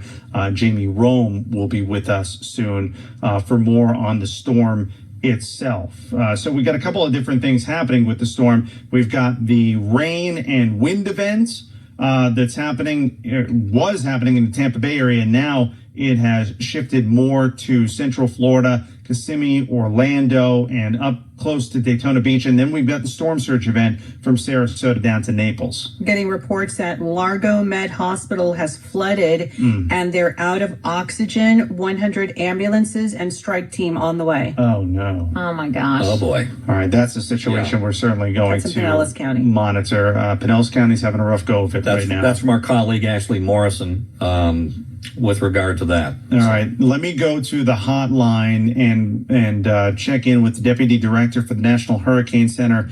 Jamie Rome is with us. So, Jamie, just looking at the radar here, it seems like the Tampa Bay area, which has really taken the brunt of this storm in terms of the rain and the wind, obviously there's still going to be rain and wind, but maybe the worst of it is over for that part of the state? Yeah, the heaviest, the extreme rains that we were seeing earlier in the evening are starting to shift more to the east towards Orlando. But now what they're getting in the Tampa Bay area, these really strong winds that have developed on the northwest side of the storm as it interacts with a cold front and undergoes sort of a transformation process. And we're just seeing some really strong winds even on the northwest side. The Orlando area and really stretching up into Ocala, Daytona Beach. Is that where the most significant wind and rain events are occurring? Yeah, that's where the rain is headed right now. It's spread, basically right up the I-4 corridor. It's overspreading Orlando now. They're starting to get reports of flooding. Wouldn't surprise me if those conditions worsen pretty rapidly over the next hour because the heaviest rain is just moving right over them. And then next in line is sort of the Titusville area, possibly getting as far north as Daytona Beach for the rain. But for Daytona Beach, I think what's going to happen is when that storm pulls off the coast, you're really going to see that northwest wind, or the northerly wind in the northwest side of the center accelerate down the coastline and punch them pretty hard. Would you say for I-4 South, down including Fort Myers, Miami-Dade, Broward County, that part of the state, are we looking at still some wind and all of that, but for the most part, much less rain and severe weather? So precisely, the heaviest rain was always going to be along to the north of the center. So that's exactly what's unfolding to the along into the south. You're getting really strong winds, hurricane force winds along the path. So that would be the sort of Melbourne area, if you will, overnight, and then point south of that, just really strong gusty tropical storm force winds. And then the storm surge, is that still concerning you from Sarasota south to Naples and everywhere in between? Yeah, I don't know that conditions are going to get better until the next couple of hours. We don't know how much, we don't know what the conditions are on the ground other than just a few reports trickling in. So it might not be until the sun comes up that we have a really firm handle on how bad they got hit down there. Any issues with the Tampa Bay area and storm surge? Anything to pay attention to there moving forward? No, so the way it was going to play out is the worst storm surge was going to be along into the south where it makes landfall, and the worst rain and flooding is going to be along into the north. So as the track moved into the south of Tampa, they basically swapped out flooding. So instead of saltwater flooding, they got freshwater flooding, but the conditions on the ground are no different. Flooding is flooding. And then one final question for you. The back end of this storm, there still seem to be some bands in the Gulf just off the west coast, just off of Pinellas County, Pasco County, Hernando County. Those storms, they will move inland over the course of the next few hours? Yeah, and that's going to make you were talking about the unfortunate story right before I came on the hospital. That's going to make the response component overnight really difficult, because it's hard enough to respond in the overnight hours to a disaster, and then you put those gusty winds on the backside of the storm. It's going to make it really hard for these first responders to get out and do their work. All right, Jamie Rome, Deputy Director for the National Hurricane Center. Jamie, thanks so much for the update. Thank you. That's something to keep in mind, and that's also something that I think we need to highlight, because there might be those in the Tampa Bay area who, when things start to ease up a little bit, they want to see what's going on. They get a little curious, cabin fever kicks in. Yeah. What's my neighborhood look like, and all of that. But you've got the back end of this storm that is still going to make its way through that part of the state. So it is best, again, whatever is happening, you'll be able to see check it out when it's safe. Check it out in the morning when it's safe. Yeah, Mm-hmm. when there's the all clear. So looking at our text line at 97720, we had Nicole Rogers from WFLA TV in Tampa, who was going to give us a report from Sarasota. And when people heard her get disconnected, a number of people texted in and said that a lot of their messages are not going through. They haven't been able to use their phone. So the cell service in Sarasota is very bad right now. Makes sense. And then also I'm looking at a video from a storm chaser in Bradenton, and the Braden library in Bradenton is on fire right now, and it looks pretty awful. So I'm looking at that right now. There's also a number of other texts coming in. 97 miles per hour wind. Somebody has a wind tracker in Lakewood Ranch. That we're coming in. Yeah, and then somebody had a question, when we talked to the power companies, which I imagine we'll talk to probably in the morning. How does Florida Power and Light decide whose power gets back on first? I live in a retirement community, so somebody who really, is going to feel that, not having power. You can text us at 97720. Let us know where you are and what you're experiencing right now with the storm. We really appreciate all those texts coming in. There's a text out of Sarasota. Someone who texted us said they're about a mile from Siesta Key where the storm hit. Wasn't bad, the rain or the wind. Then it went quiet for some time. That would obviously be the eye of the storm, likely. That was what they were experiencing. But now the wind is awful. And that's what everyone needs to be careful about. Just because the situation might improve temporarily, it does not mean it's going to stay that way. This is a storm that continues to impact a large portion of the state of Florida.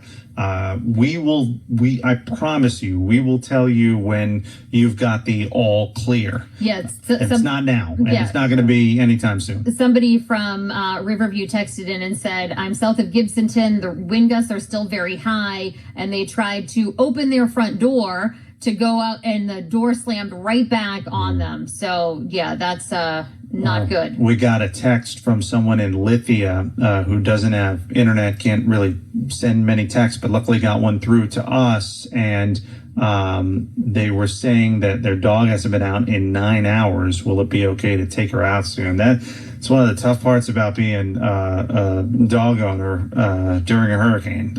Really difficult. I don't know what my mom's doing with my dog right now, but do you have those little pee pads? Well, yeah. I mean, there are some dogs that is a little big. Let them go in the tub, Yeah, and then clean it up later. That's an option, but just be real careful. You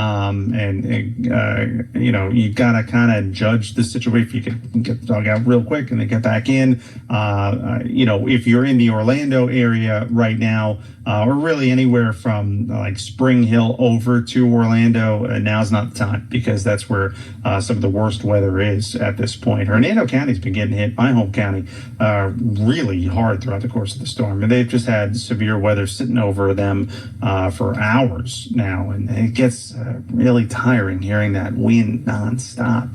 Yeah, I mean, howling. I remember just with Hurricane Ian, and I was, in the Tampa Bay area where it was just tropical storm force, and I remember that night not being able to sleep, and the wind just howling, and wondering when this is going to end. And this is so much worse what a lot of people are going through right now. Yeah, and I kind of wonder, and I apologize if you have already touched on this, but I was wondering the first of all, the north side of the eye wall and now the west side of the eye wall have proven to be especially severe Yeah. as far as the Tampa Bay area. And I'm wondering if that came as a surprise in any way, shape, or form to the folks at the National Hurricane Center or the city or the state or anything like that. I'm not sure I'm not sure that I saw that coming as far as how severe the weather was going to be Because on that north side of the eye what's usually wall. the dirty side of the storm? Is that it, or is it usually somewhere else? When the storm goes up the coast, like for example, like Helene did, we find ourselves on the dirty side of the storm. Okay, because of the way the wind circulates around the eye. Now, what was it? My question was it a surprise that the north side of the eye wall in this case was as strong as it has proven to be? I don't know. I don't know. That's why we'll ask the meteorologists when we have them on. Yeah, we'll talk to Weather Channel meteorologist Jeff Eno in the next hour, and we'll also talk once again to the Deputy Director for the National Hurricane Center in just a bit, so we can get some answers to those questions coming up. The power outage situation, we have reached 2 million people without power in the state of Florida. You've got most of Sarasota County, most of Manatee County, almost all of Pinellas County, and pretty much all of Hardee County without power. Also, a significant, about half of Hernando County is without power at this point. It's extending now much more inland, the power outages. Marion, Lake, Polk County, those numbers are really starting to pick up. Highlands County, which was to be expected again as the storm worked its way inland more. And in St. Pete, the city has turned off the water because of a major shutdown and an issue with the water in the city of St. Pete. So water main break. Yeah, water main break. So nobody in St. Pete is going to have any water. Boy, St. Pete, I mean, that's where we've seen some of the most significant stories, whether it's the roof coming off of the trop, the crane falling, the reports that we got just a little while ago of this situation. Where was that at? Let me see here. Which one? There was the reports of the hospital Largo. flooding. Largo, Largo, Pinellas County. So, that not surprising. That's along the coast. That's where that northern part of the eye wall sat for an extended period of time.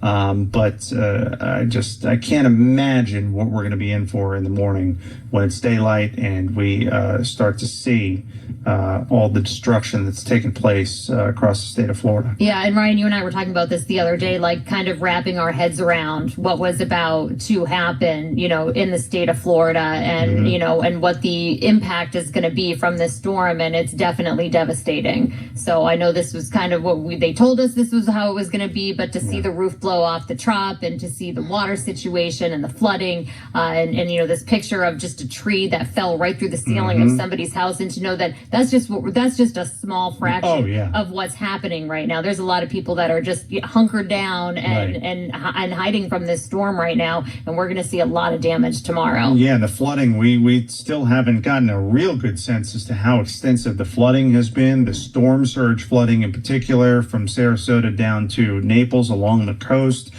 So that's something that we're keeping an eye on, but we just don't know a lot about. We might not know a lot about until tomorrow. And then you've got the flash flood warnings and flash flood emergencies. So the more inland flooding, those are all things that we're still trying to get a handle on right now. When we come back in just a second, we'll continue with our nonstop coverage. We are live on iHeartRadio stations all across the state of Florida. Latest information for you as we all try to navigate this Hurricane Milton together. This is live iHeartRadio Operation Storm Watch coverage. Back in just a second. You're listening to continuing Operation Stormwatch coverage of Hurricane Milton. This is iHeartRadio, Florida. WFLA, WHNZ, WMTX, Tampa, WDAE, St. Petersburg, WXTV, Clearwater, WFUS, Gulfport, WDIZ, WCTQ, Venice, W276CR, Bradenton, WSRC-FM, Coral Cove, WTZB, Englewood, WBTV, WSTV, W280EV, Sarasota, WIKX, Charlotte, WWCD, WCVU, Salon, WBCG, Murdoch, WCCF, W265EA, Punta Gorda, WOLZ, Fort Myers, WCKT, Lehigh Acres, WZJC, Port Charlotte, WBTT, Naples Park, WJNO, WZZR, West Palm Beach, WQOL, WCZR, WCTA, W300BQ, Vero Beach, WAVW, Stewart, WLRQ-FM, WMMV, Cocoa, WFKS, WMMV, Melbourne, WMGM, Mount Dora,